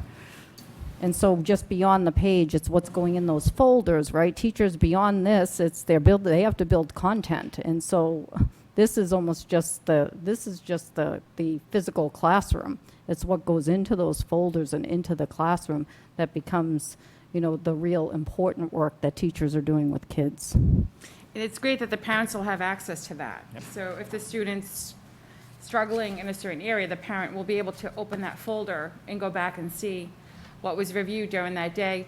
Do we have anywhere on our website where, whether it's the individual schools, where if a parent had just a basic, question on how to use something, like they can, I know different. Jess, do you want to update on the training that you did on Monday?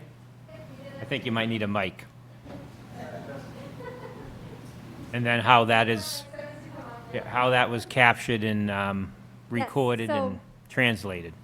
We held a parent training at noon on Monday.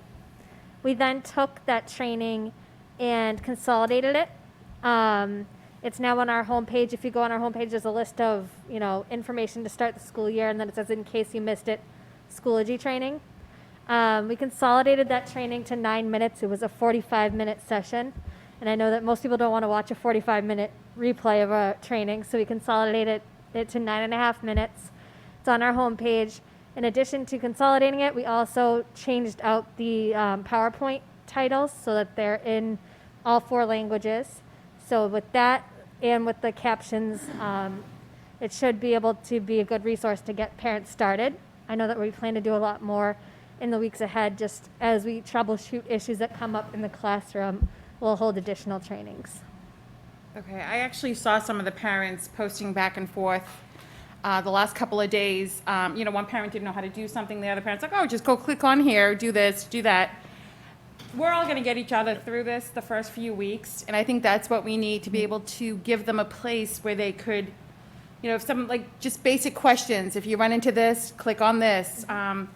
Just basic questions. If we can somehow have it somewhere on our website that they can just click on it, somewhere central where they can just go and not Right, have and to. everything's right there once you get to our technology support. Perfect. There's a technology support page that the Schoology video is hosted on, and that also has the information for who to contact on our support teams for hardware and software issues. We also, I've been meeting, and Jess, myself, and some members of the administration have been meeting. There's a parent on our reopening committee that came up with the idea, Cynthia was with us, of super users. So we've not only been able to get, we've had only over 50 people at those meetings. I do Zoom meetings with them on Thursday. It was part of the communications and stakeholders reopening group. And a parent came up with this idea of super users, where parents who are very savvy in technology can get trained in Schoology and Teams, and then they would be there to help other parents. So this Thursday night, Dan Vigent and Kevin DuPont are doing a training for those parents. We also have leaders of several of the daycare centers in Brockton who will have students in the daycare centers learning remotely as they're there, so we're supporting them as well. So they'll be at the training, the teachers from the daycare centers, the leaders of the daycare centers, and all the parents that are going to be super users will be trained Thursday night. And then we're going to set up a call system and a support system where parents can reach out to them directly.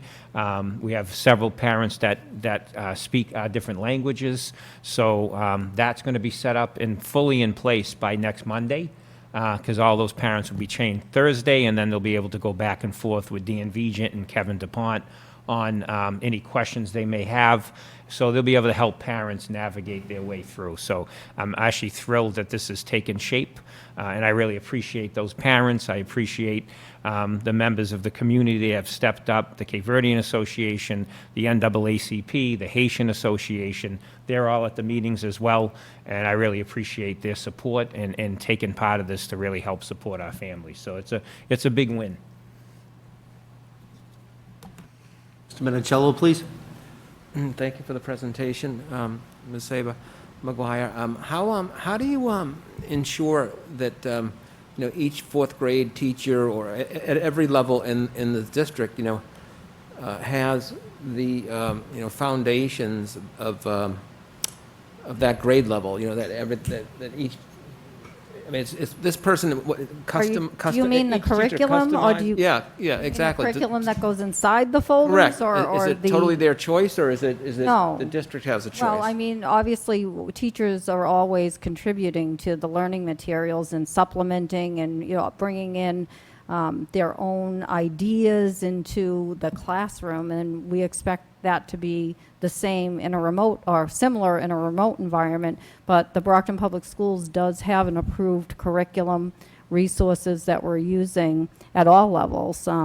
And when you talk in particular, because we're looking at a fourth grade classroom, what you could expect to see in, let's say we went to an ELA folder for fourth grade and we open that up for tomorrow, we would expect to see the Brockton Public Schools curriculum that we've adopted. We would expect to see that those would be the resources that would be within that folder. And so in our case, we use Reach for Reading. And so those are the resources that we would expect our teachers to be able to be using in grade 4. And that's the Similarly same with, math. like, at the high school, the Algebra 1 teachers would be following their same curriculum, uploading their material. Same with the IB, AP, all the teachers at the subject who've been teaching them and have their materials. And that's one of the difficult, it's nice to obviously set up the page, get it running, but then teachers need to put all their materials in this virtual world. And that's something that's not easy. And that's, again, the 10 days was nice, but really not really that long enough for teachers to have time to get all that material and information in. So they're working hard to do that, because you're basically taking everything, and Cynthia would know this, everything from what you usually taught, and which is hard copies of stuff in class that you would present that way, and now you have to do it in the virtual world. So like you said, there's a ton that goes into it, but again, we have to follow the core standards and follow DESE guidelines and teach to the standards. And teachers have been doing this for a long time, and now they're just doing it virtually. So, and they have to obviously be much more creative in the virtual world as you are in person, because it's just so much different. So it's a ton of work. Yeah, I think that one of the advantages of having the teachers in their respective buildings is that if they are having some questions or ideas, they can share them with their other colleagues. If someone, comes to them and says, hey, I've put X, Y, and Z in, what do you think, or what have you? It gives them a little bit of time to collaborate together, and especially where this is so new to everyone, So I just think having them under one roof with each other is a benefit, not a negative, as long as people are, careful and cautious and do the right thing. I think that all the kids and the teachers themselves will benefit from the energy and the skills of one another, from one another. So Mr. that's been our goal Minichel, all throughout the just the to years, speak to that, collaboration.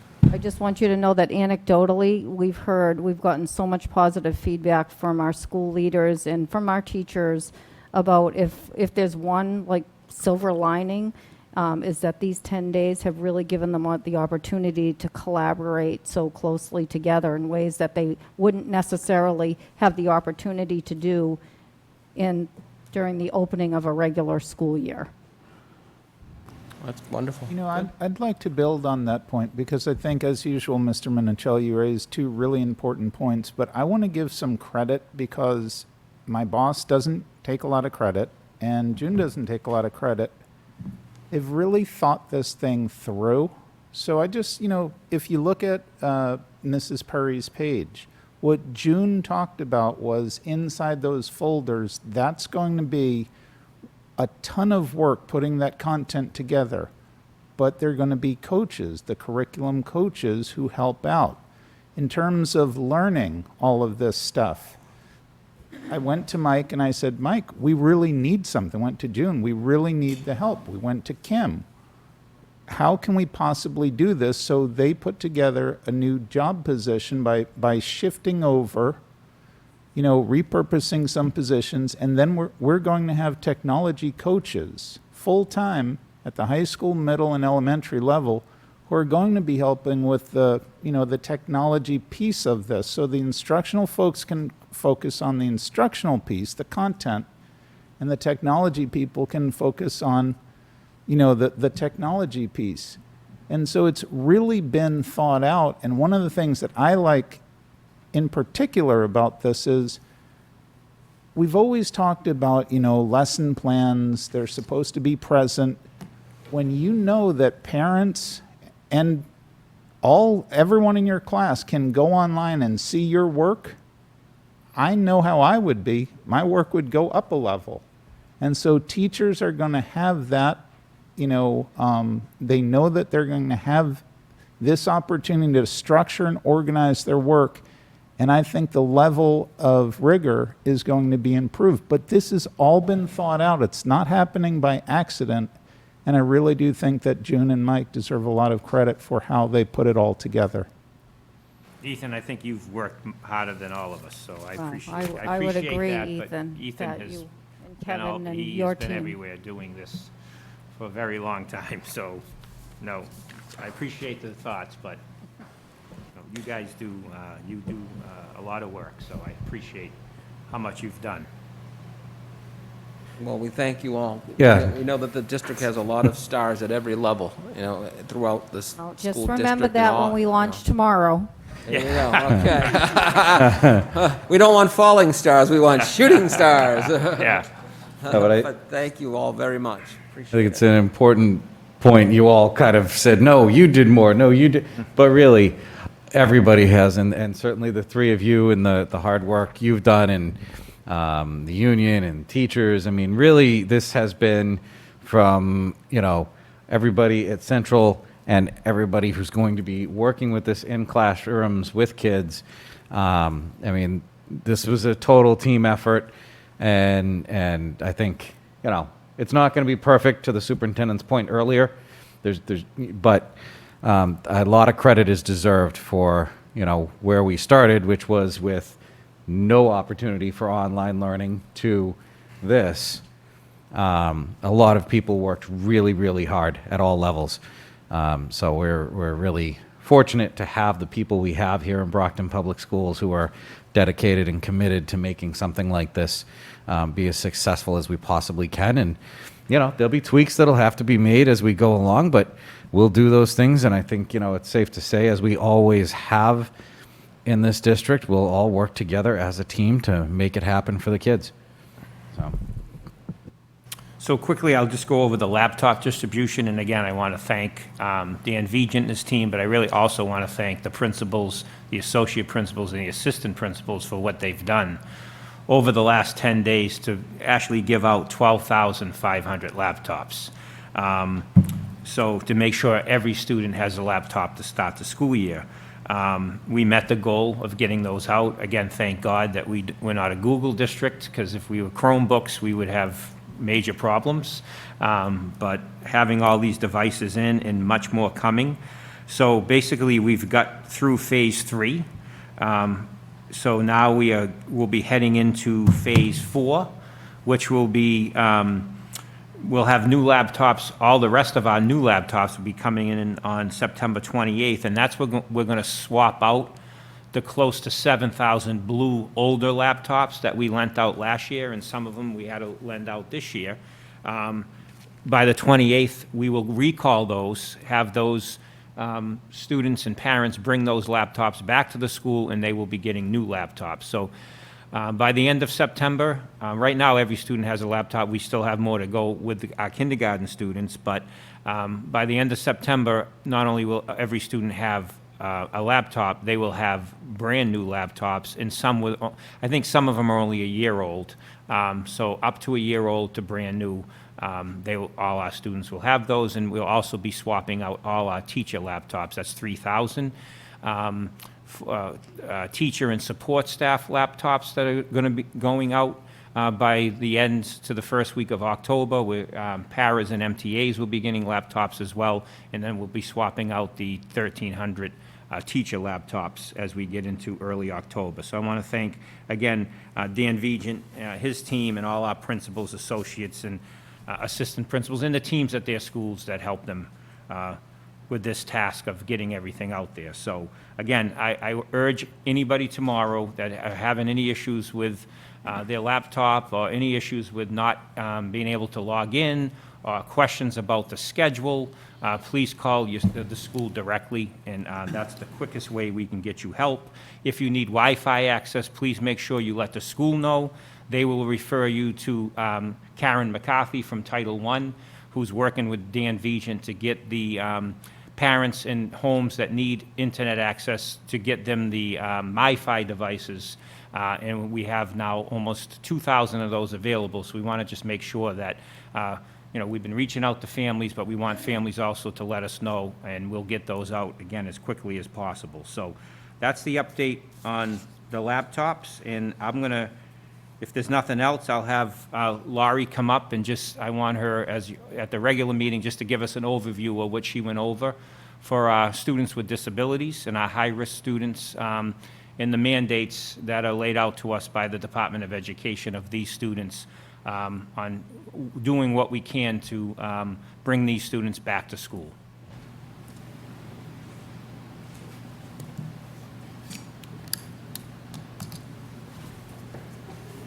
Hello. So I'm going to take this down a little bit. So we have Jesse, the Department of Ed has sent us a mandate about having our high needs students come back into the school, and we've created a hybrid plan. Once the district is determined it's safe, we've developed a plan where we would have students come in 2 days a week. We would look at our high-need classrooms, have those classrooms come in smaller groups to practice social distancing, wear masks. CDC and Dr. Herman have determined that students if we can bring students back in, we need to bring them in that smaller environment. They would come in 2 days a week. So a Tuesday, Thursday, and then have the rest of the classroom come in on a Wednesday, Friday, and then Monday would be a remote day. This will give our teachers an opportunity to really strategically plan and organize, build those relationships with the families, and also provide the students structure where we're in the classroom, and then eventually transition more students back into the classroom up to 4 days a week. But I think it's really important that our students with disabilities in these high-need classrooms are going to be struggling at home with their remote learning. We're trying to provide as much support to the parents as we can and the families. But when they're back in school, we need to provide them with those routines and instruction, and really work with the students and families with what is social distancing, wearing a mask, learning the new reality of where we are. And that's going to take us time to practice that.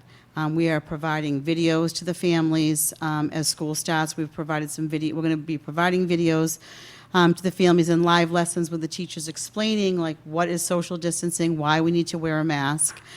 We've purchased some additional online learning platforms for the students. The students have been provided, fingers crossed, they all were out in the mail today, email to parents, individual schedules, remote learning plans, and a welcome letter from the teacher really outlining what is happening starting tomorrow.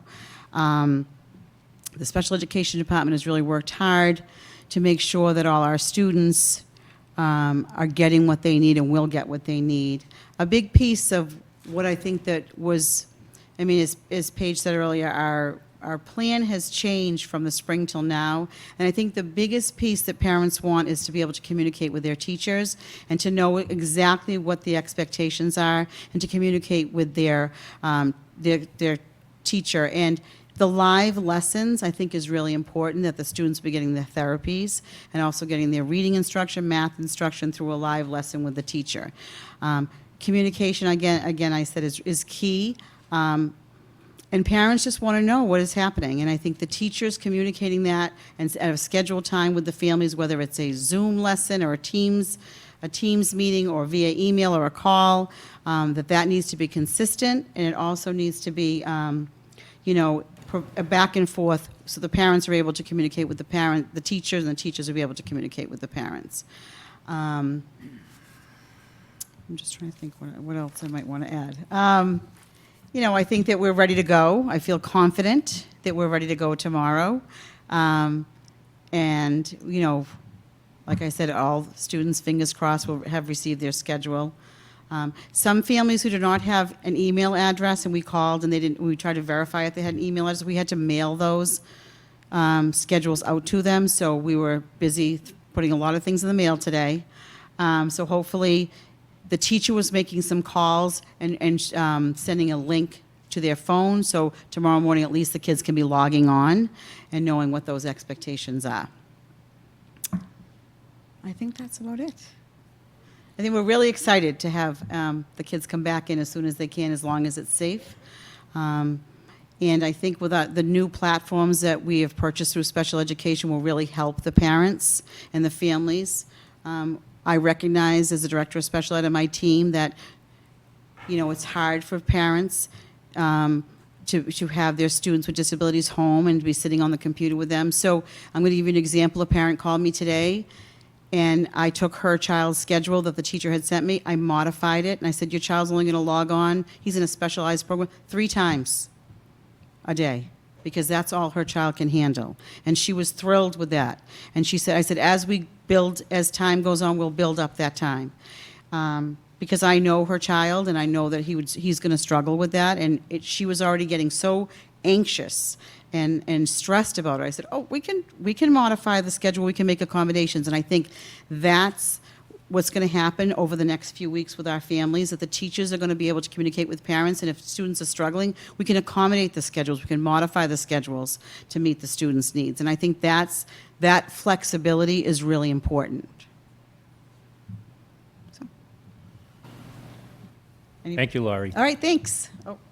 Bobby, you have a Laurie, question? thank you for your presentation. Earlier this evening, you said something that was really, I thought, important, and that is that part of the job of the special ed department with regard to some of our students that have more severe needs and/or disabilities will be to help them learn and how to be safe and how to, train them, to basically, prepare for COVID-19 and/or, wear masks or take safety protocols that perhaps there are better methods to teach them, and also that some of the children, because of their disabilities, remote learning just does not work for them. So they need that in-person school touch that, is so important for some of these kids. So if you could just elaborate a little bit on that for some of the parents at home. Yeah, so so as far as the transition with helping the kids come back we're going to start preparing videos and lessons with the kids remotely to talk about what it's like to wear a mask on the van and why we have to wear a mask on the van, and walking from the van to the classroom and why it's important to have the mask on. And you know, I'm very fidgety. If people know me, so I'm always playing with my mask, so I'll be watching the videos myself to make sure that I'm an excellent role model. But the kid, just doing things like that with the families to show them. Because parents have called me and said, they're not going to keep the mask on, they're not going to keep the mask on. And I said, well, our job is to help do that. Our job is to make sure that we're providing the kids opportunity to practice that. One of the things that in the schedules that the teachers had sent home, and every child's schedule will look a little different, because the mask breaks when the kids come back into school will be different. One child might need 10 5-minute slot, 10 minutes during the school day, and another child may only need a couple of times that they need a mask break. And really working with the kids to put the mask back on. But we're going to be practicing this during the remote learning time. And we did a little bit with this over the summer and provided a lot of social stories with the kids. And the teachers are going to be practicing that when they're doing their live lessons. They're going to have masks on and say, when you come back into the school, I'm going to have my mask on. You'll need to wear your mask. Why that's really important. I think getting the kids back into the routine is going to be something that's going to take time when they get back into school, because they've been out of school for 4 months. And we've been remote learning. And during the summer, we provided a lot of remote learning, but it was still on the computer. We're going to have to practice the routines, the schedules, teaching the kids that they can't walk around the buildings. A lot of our kids would take motor breaks, would be going from one classroom to another and do an errand. Those things cannot happen, and to really explain that to the kids and why, I think is really important, but not to scare them. I think that we need to be really careful in what information we present to the students, and we've had a library of resources that we've been investigating over the past few months to provide some stories to the kids that are not going to overwhelm them, that is going to basically give them the facts, and we're going to practice some of that. Well, thank you very Did much. I answer that? Yes, you did. That was You did. I mean, rambling. because it basically shows, how we're preparing, Yes. this segment of student, to be safe, even when they're not in school with us. I mean, that's the whole thing, to be safe for themselves and safe for the community. And We were actually talking today about going on the van and having some of the department heads on the van with masks on and pretending we're driving to school, because that's going to be a big piece for the kids, that they have to wear a mask on the van or a regular school bus, which, is going to be hard, because we may not have monitors on every single van or every single bus, but we need to have the kids wear. So we were talking about taking videos of actual people on the vans, which I think might be a nice, segue into having when the kids come back.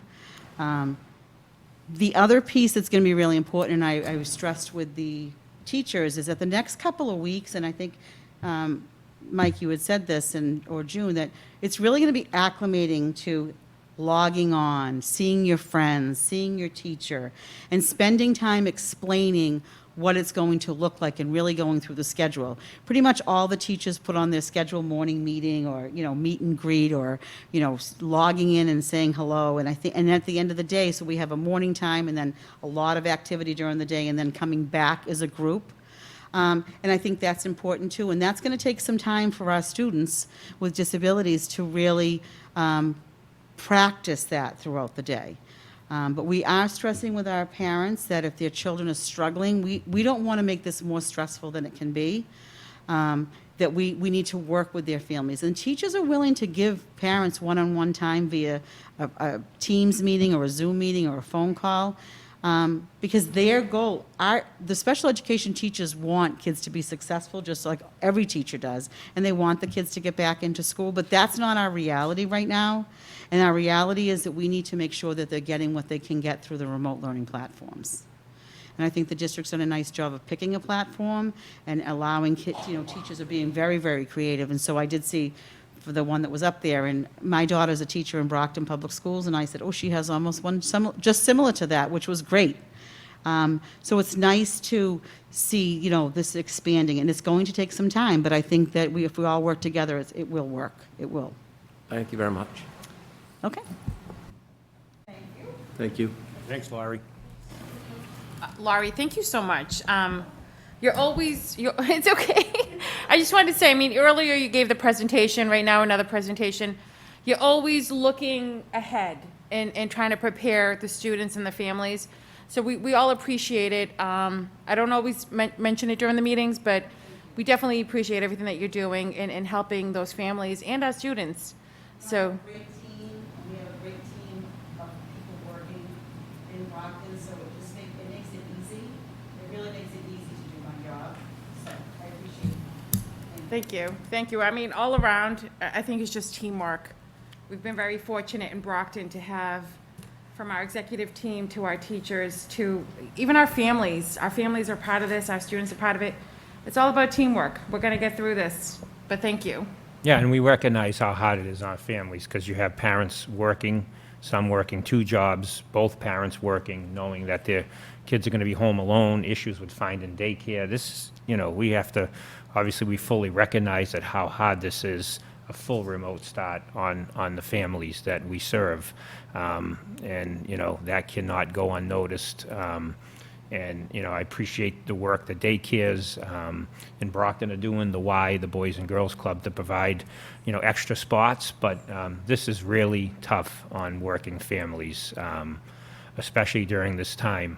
And, we obviously recognize that and understand how hard it is. That's why, we will do everything we can when it's safe to start to bring students back into school, and because we recognize how hard it is in our families.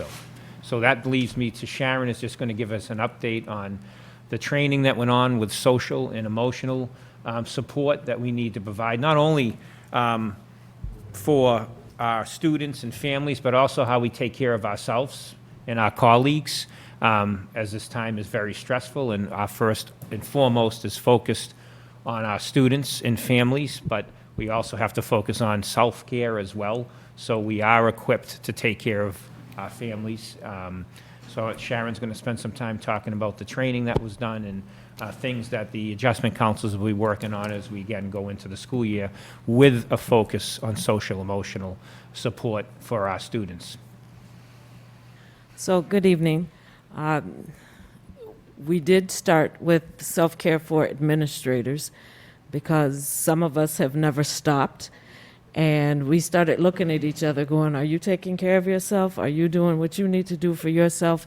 Because we got very much into how do we protect families, children, open a school system, and sometimes we're constantly going and we're not doing enough to care for ourselves. And when you lose sight of that, then you start losing sight of other people that you're supposed to be caring for. And so we started with a self-care workshop for all of the administrators in the school system, just because we all have experienced the trauma of COVID, and some people have experienced the trauma of all the social justice issues. It has been traumatic for some and news for others, but those who live it as trauma compound that with everything going on with COVID, and you start to see the impact that it has on people, even when they're showing up and working hard every day. And so we began with that because we have to practice what we tell people is important for them to do for themselves.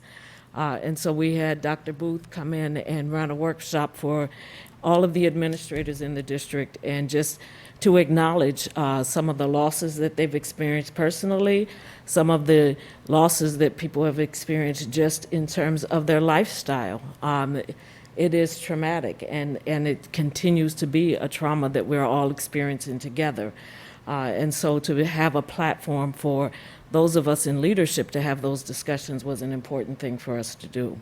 And so we started there. The reopening committee for social emotional learning also put together several things that we wanted to be able to do for the district and for students, for families, and for the administrators and teachers and support staffs in the schools. And we did it, we set up a schedule that was remote, hybrid, and in person. And so we were trying to plan for everything. And then when it was determined that we were going to begin remotely, we focused on that, and we put together for the 10 days of the professional development that teachers have experienced. They had 4 hours of social emotional learning work to do, and they started with what is social emotional learning. At some schools, we are very good at it. We've been doing it for years, and at other schools, it's still pretty much a new concept, where it was important to go back and say, to define it for adults and what it meant for adults and their adult caring for selves, as well as what it means for caring for children. And so we had the social emotional learning introduction that was a 2-hour introduction that did say, here's what it means for adults, here's what it means for students and families. And we focused on relationships. We used the CASEL competencies, and we focused on relationships and self-care of those competencies, because the relationship building is very easy to do when you're in person with children. It's far more challenging when they're behind a screen, and especially if the screen isn't turned on or turned on for most of the lesson. And so to help people develop some understanding of, one, what this all means for kids, and then how do we build those relationships in a remote setting. And we have the platform that is wonderful and will help kids kind of see their way into what school looks like online. But ultimately, the relationship that the adult builds with the child is going to determine whether or not they engage and stay connected to us. And so we did some workshops for people on that relationship building. And then the self-care piece really took it back to the very beginning. How do you make sure that you're caring for yourselves, and what are some of the things you need to do for self that you can also share and help kids practice? And so that was the work that we've done with social emotional learning for the professional development so far. Moving ahead, we'll continue the work because it's a beginning, and as we get into the struggles of all of this, we know for sure that there will be people who will have some anxiety, and the challenges will be very difficult, not just for the children and the parents, but also for the educators who are on day by day now teaching kids in a very different way. And so for our school adjustment counselors, we've done a lot of workshops with them also.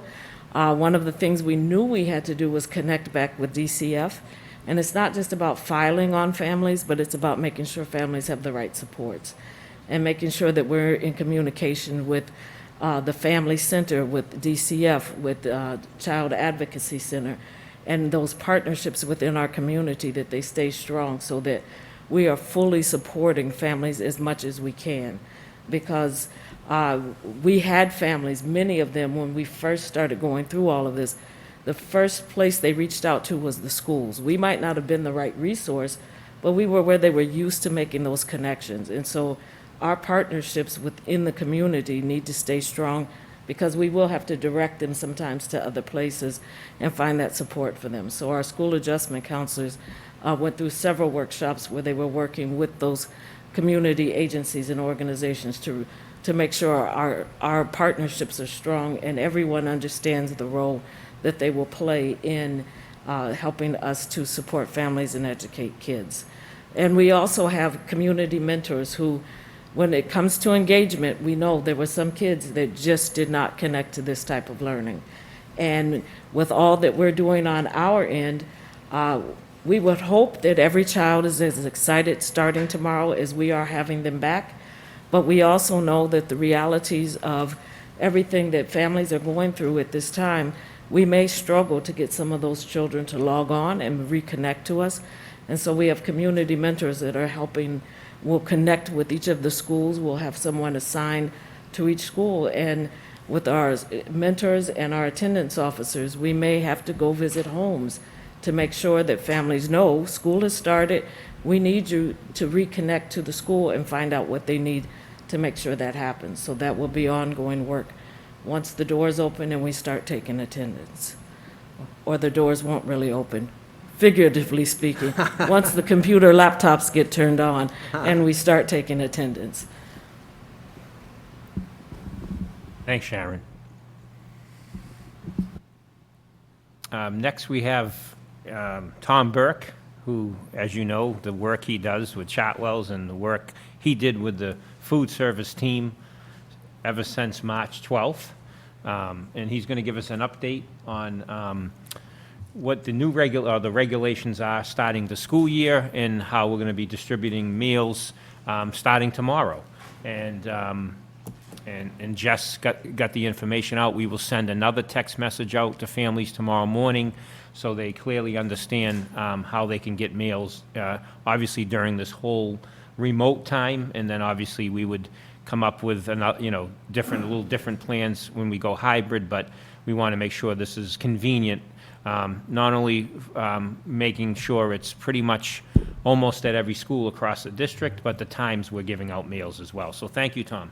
Welcome. Thank you, Superintendent Thomas, Mayor Sullivan, and the school committee for giving me a few minutes. I first want to publicly thank the food service staff. On a Wednesday afternoon, school was canceled because Thursday and Friday. By Monday morning, we were up and running, serving at 10 locations, serving 2,000 meals. They stood out there in the cold, the rain. It seemed like once we went to remote feeding, the weather turned worse, and it got cold. So I just really want to thank all of them, because without them, this would never have happened. We owe them an applause, we really do.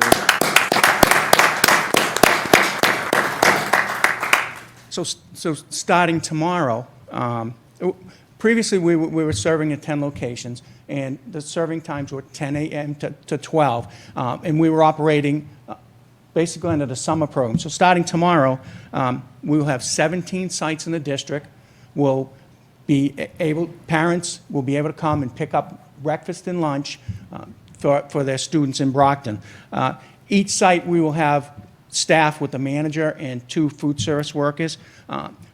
August 30th, the Department of Elementary Education and USDA granted a waiver, and we're going to continue to operate under the summer food service program.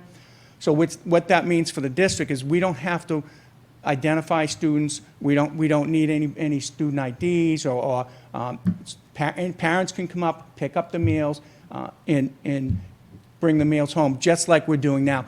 If we weren't operating on the summer program, we would have to have laptops out there and actually take rosters of students, and they would only be for students that are registered Brockton Public Schools. This way here, anyone in the community under 18, parents can come by and they can pick up their lunch. What we're going to do at the locations is we're going to serve Mondays, Wednesdays, and Fridays.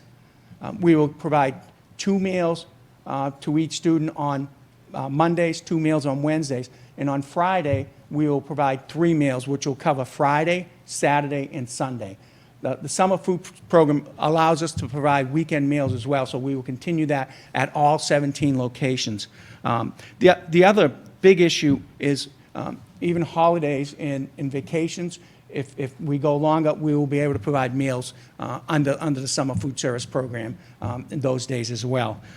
One of the things that we struggle with is when school's in session, we serve about 10,000 breakfasts a day and close to 13,000 lunches. Now we're doing about 2,000 to 2,100 a day. So we really need to get the meal counts up. So a couple things we're doing is we started working with, during the school year, we get our produce from the Department of Defense. We have entitlement dollars that we can give to the Department of Defense, and they will give us produce at no cost. So we do that every school year, and they also now have a program that's called Farmers to Families. And so we've started giving out these boxes each. They come in on Monday. We hope to give them out on either Monday or Tuesday of each week. We can only get about 600 of these a week. So in this particular box, which we gave out last week, we actually gave out Monday, it comes packed and delivered to us, and we ship it right out to location. This box here has apples, oranges, onions, tomatoes, melons, cantaloupe, zucchini, peppers, potatoes, stone fruit, cucumbers, and lettuce. I know it's hard to see, but everything is fresh. There isn't any, and so families will get these boxes as they come up to location once a week, and we will hand them out one box per car. this is the end of Phase 2, where they're moving into Phase 3. Phase 3 farmer boxes will have milk, eggs, produce, as well as meats, cooked meats. I'm assuming it would be things like, salamis and those type of things that family can, and it will be, this is 20 pounds, it will be 31 pounds of food that we will be handing out to each family, during the pickups. The only thing, we have limited numbers, so it's going to kind of be a first come, first served type situation. And then along with that, 6 of our schools, we would just received a grant for $266,000 for the fresh fruit and vegetable program this year. So 6 of our schools will be passing out, in addition to the box in the mails, they'll be passing out fresh fruit, additional fresh fruit for each family. And what we're trying to do is provide that something different that they wouldn't normally get. It's not going to be an apple or an orange or something. It could be star fruit or pineapple or something that we try to get where students try something new. And that will be at the locations of Kennedy, Arnone, George, Brookfield, Angelo, and I'm missing one, and Baker, I believe is the other one. So it's 6 locations that every night, Monday, Wednesday, Friday, when the parents come to those locations, we'll also be providing additional piece of fresh fruit and above and beyond all this. So, our lunches are a little bit different than what we normally do in school lunch, because the students normally come up to the CAF and they pick up their lunch. So what we're doing, and just so that in case anybody has not seen, the lunches will be bagged just like this, and vehicles will drive up and they will tell one of the staff members they'll need 3 lunches, 4 lunches, whatever the number is. And for each lunch, they will get a bag like this. And inside the bag will have, their breakfast will be there in their lunch. I thought I tied this, so a breakfast will include, and everything will meet the USDA guidelines. Breakfast will include, this one here happens to be a cereal bar, a piece of cheese, some fresh apples, and a milk. And then our lunch will be a container like this, and they can bring this home, microwave it, heat it, or put it in the refrigerator for the next day. So this whole tray will be able to go right inside an oven and heat, and then they can they're getting a hot lunch every day, including on Fridays, pizza will be available. So this one happens to be a chicken sandwich and some green beans. They will get a milk, and they will also get some sort of fruit. This particular one had apples in it. We also had some raisins. And along with the meals, we will provide cooking instructions for each family. So everybody that comes by, everybody will receive a breakfast, a lunch, and then once a week we will be passing out these boxes. We will have some, because tomorrow is the start of, we're adding another 6, 7 schools. We might, as Mike said earlier, we might have some bumps in the road, but we will make adjustments as we go, and we'll make sure that if a school is running low, we will pick up from another location and bring it over. So we will, and once, it seemed like once we got going in March, we didn't really have any issues of running out. I mean, it can happen, and when we do, we usually tell a parent to go to East Middle School because they have some left to go, and parents have done that, and it's worked out. I think it's worked out well. I know, Mr. Sullivan, you kind of helped us out there during the year. It was, I think, for the most part, it was very, very successful, and I think there's a lot of parents out there that needed it and will waited every day to come by and pick up our lunches. So starting tomorrow will be Monday, Wednesdays, and Fridays from 3 o'clock in the afternoon till 6. Yeah, so that's the important thing to note, that we changed the times from 3 to 6 because students are not going to be able to leave their house and go during the school day when they're supposed to be learning to pick up a lunch. because there's only about 25 to 30 minutes for lunch. They are still going to get that lunch break, but this way they don't have to walk to the closest school, come back, and then be late to the next class. We reduce the days so people don't have to go out as much. So they get the extra meals and the meals for the weekends, and the times are important. It's 3 to 6 to accommodate families, accommodate working families. So, and again, we expanded it to 17 locations. And if there's schools right across the street from each other, like North and Raymond, then the Raymond is the location. And like South and Huntington to Huntington, then South is the location, because obviously it just makes it easier, and obviously we're able to supply easier meals that way. So there is every school, except for the schools that are right across from each other, one of them will be the one you go to, and Jess will get, that information was put out tonight, and it will be put out again to.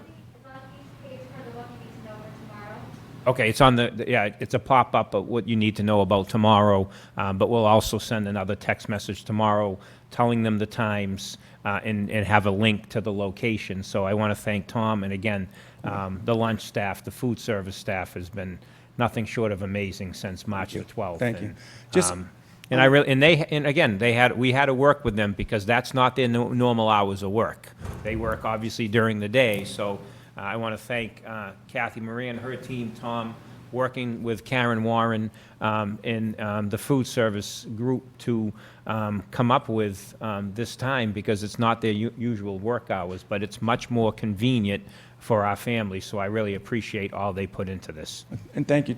And tomorrow, we will, at each school that normally would have a 10 to 12 pickup, we will have a staff member there to notify them of the changes, and we're made some flyers up this afternoon to hand out as well. So we will notify those people that didn't get the notice, that we'll have someone there to tell them to come back at 3 o'clock and the days we're operating.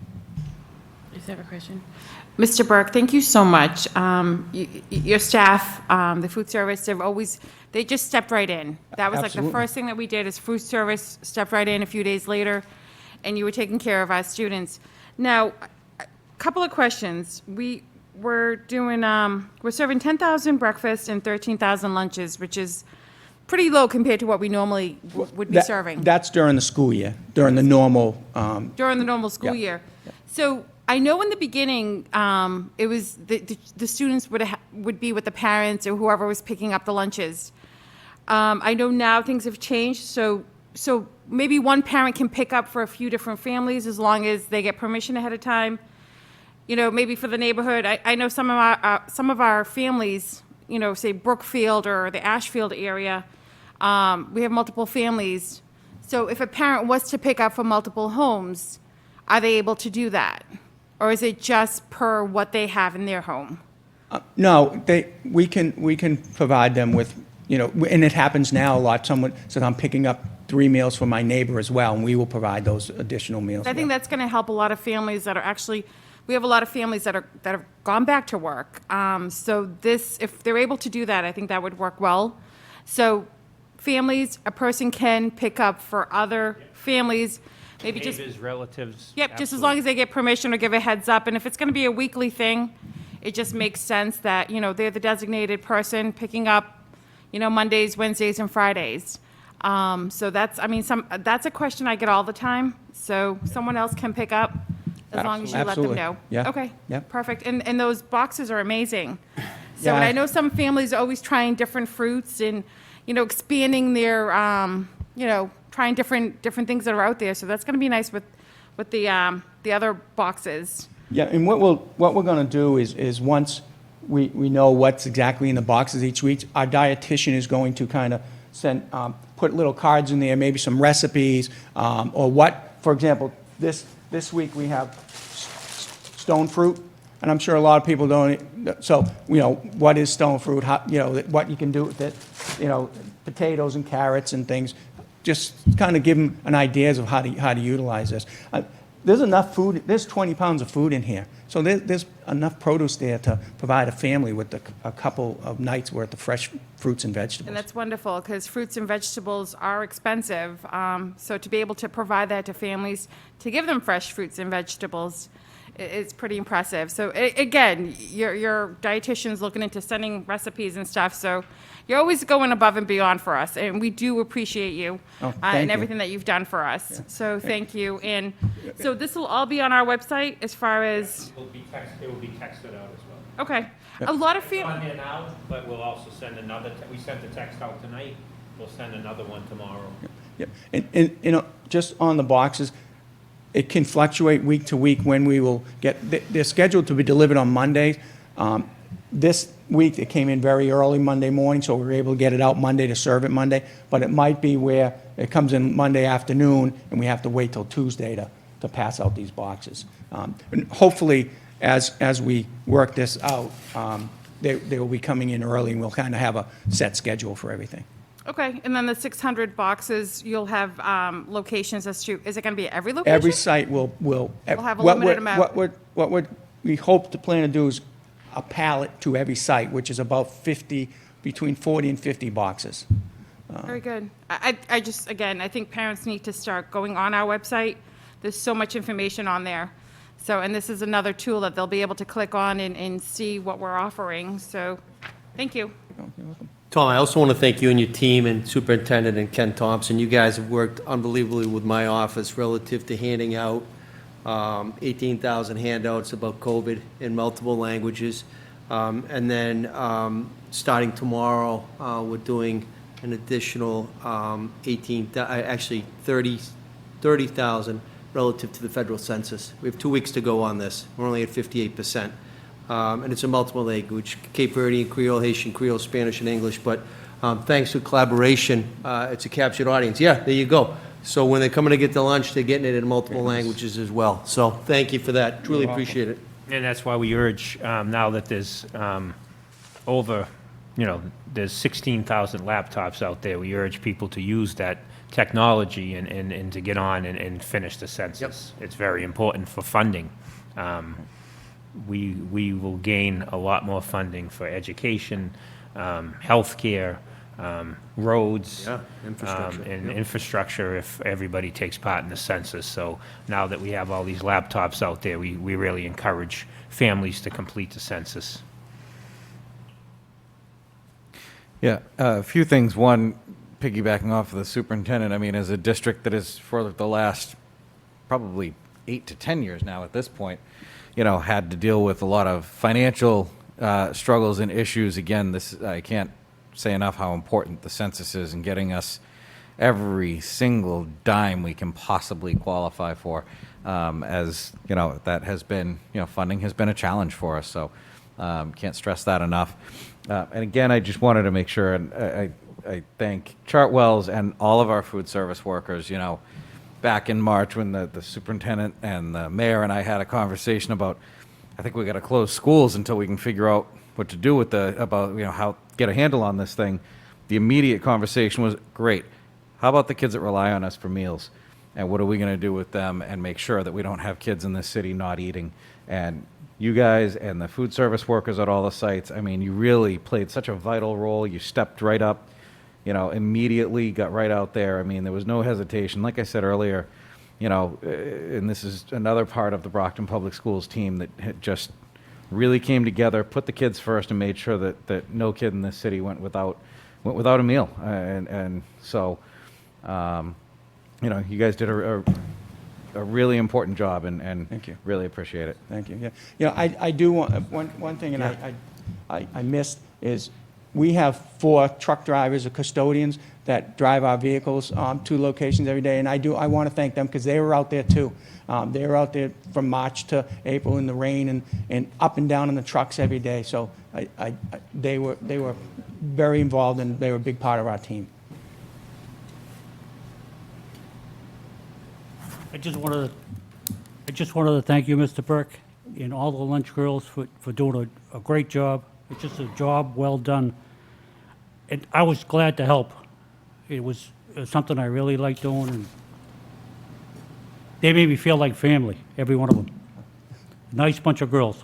Yeah. No, I'm extremely lucky. I've been in a lot of school districts, and I sit up here today and tell you that this is by far the best food service people that we have. Anything I ever need from them, anytime I ever ask them to do anything, they're always there, no matter what. And so they're the ones that do all the work. Yeah. I know you already said it, but I just want to repeat it again, that these girls work every single day, rain, sleet, snow, cold, when it was warm, they were there. Yeah. And it didn't, even the holidays, they were there. Yeah, and they had fun out there. They did different things. They dressed up. We had one lady that went out and on her own money, bought costumes and got inside something that blew up, and she'd walk around like she was a Martian type. And she went on Amazon and bought 4 of them because she was having so much fun with it. So they enjoyed their time out there. And thank you. Thank you again. Thank you. Thanks, Tom. We Thank you. appreciate you Thank you, coming. Tom.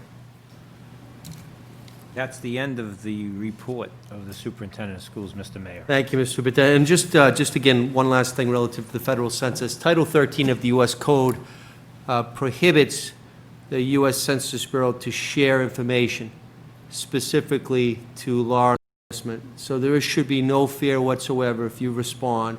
You can do it online, call. I wouldn't even do the old-fashioned mail now because you never know with what Trump's doing with the Postal Service, right? Ronald Reagan would say. But again, Title 13, I know my office gets called a lot. I know the superintendents get called a lot.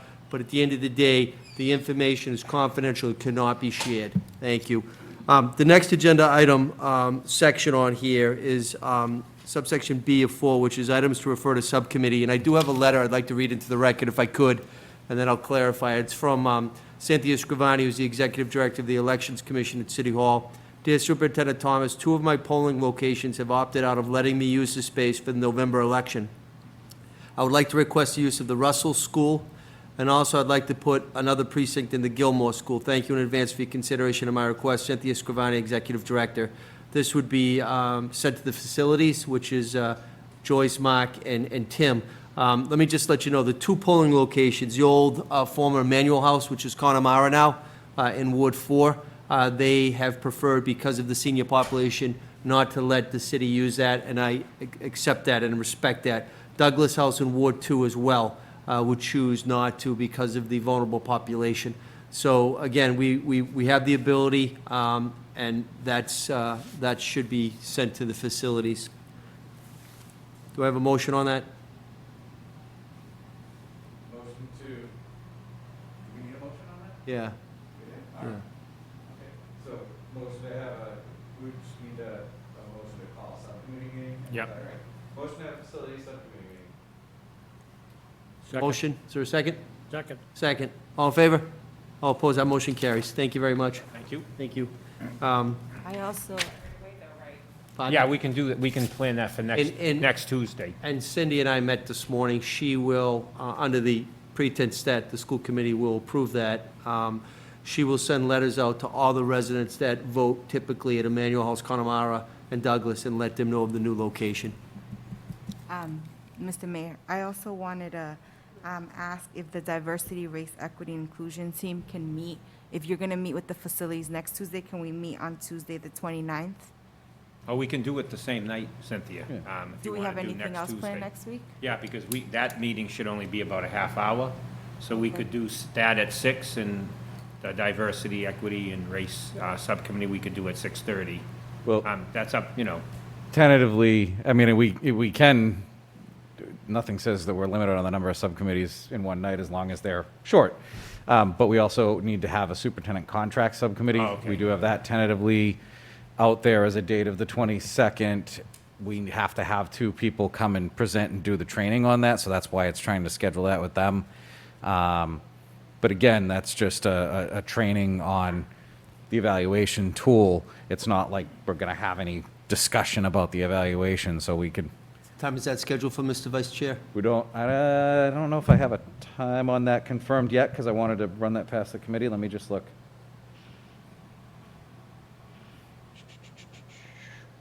Oh, geez. Come on, stop. All right. Yeah, I wanted to wait until I ran that past the committee before booking a time on that, but that they are willing and able to meet with us the 22nd. Cynthia, would you have enough time if it was 6, 6:30, and 7, or is that not enough time? Tony, Tom, is that a good time, or should we go to the 29th? Okay. How many people are involved? Us three, and then we'll talk about who else will be involved, and we'll definitely invite others. Yeah, you want to give yourself enough time, so. Yeah, absolutely. Okay, so it'd be the following. Yeah, so 6 p.m. the following Yep. 29th? Okay. Sure. Duly noted.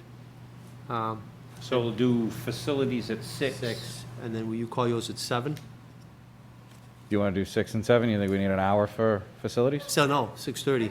Yeah. That's probably our first meeting. We should probably cover everything that's going on.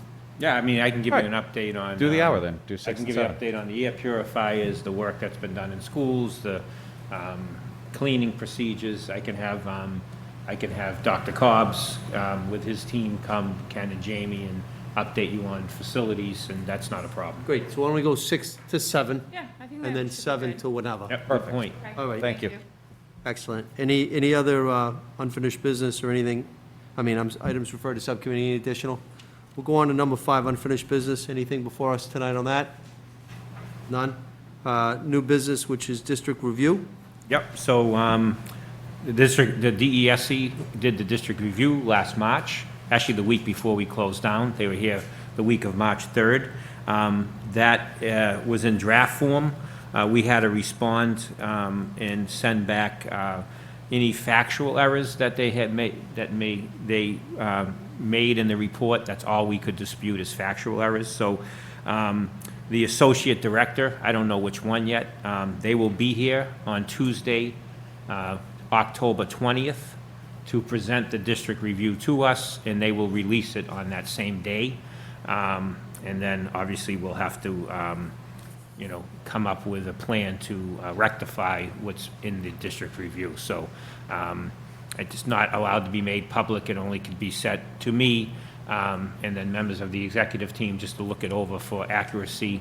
And then, again, we're not allowed to dispute their opinions, just factual information. But they will be presenting that to you on October 20th, which is the second school committee meeting in October. Any questions relative to that? Thank you, Superintendent. I do have to read, because number 7 on the agenda is executive session. Committee will enter executive session pursuant to Mass General Law, Chapter 30A, Section 21A3, for the purpose of conducting strategy with respect to collective bargaining. Is conducting this deliberation in an open session would have a detrimental effect on the bargaining position of the committee. The committee will not, underline, will not return to open session following executive session.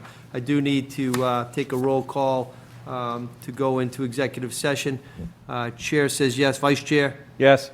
Ms. Azak? Yes. Ms. Mendez? Yes. Mr. Minicello? Yes. Mr. Rodriguez? Yes. Mr. Sullivan? Yes. Mr. Sullivan? Yes. Take a 3-minute recess, please.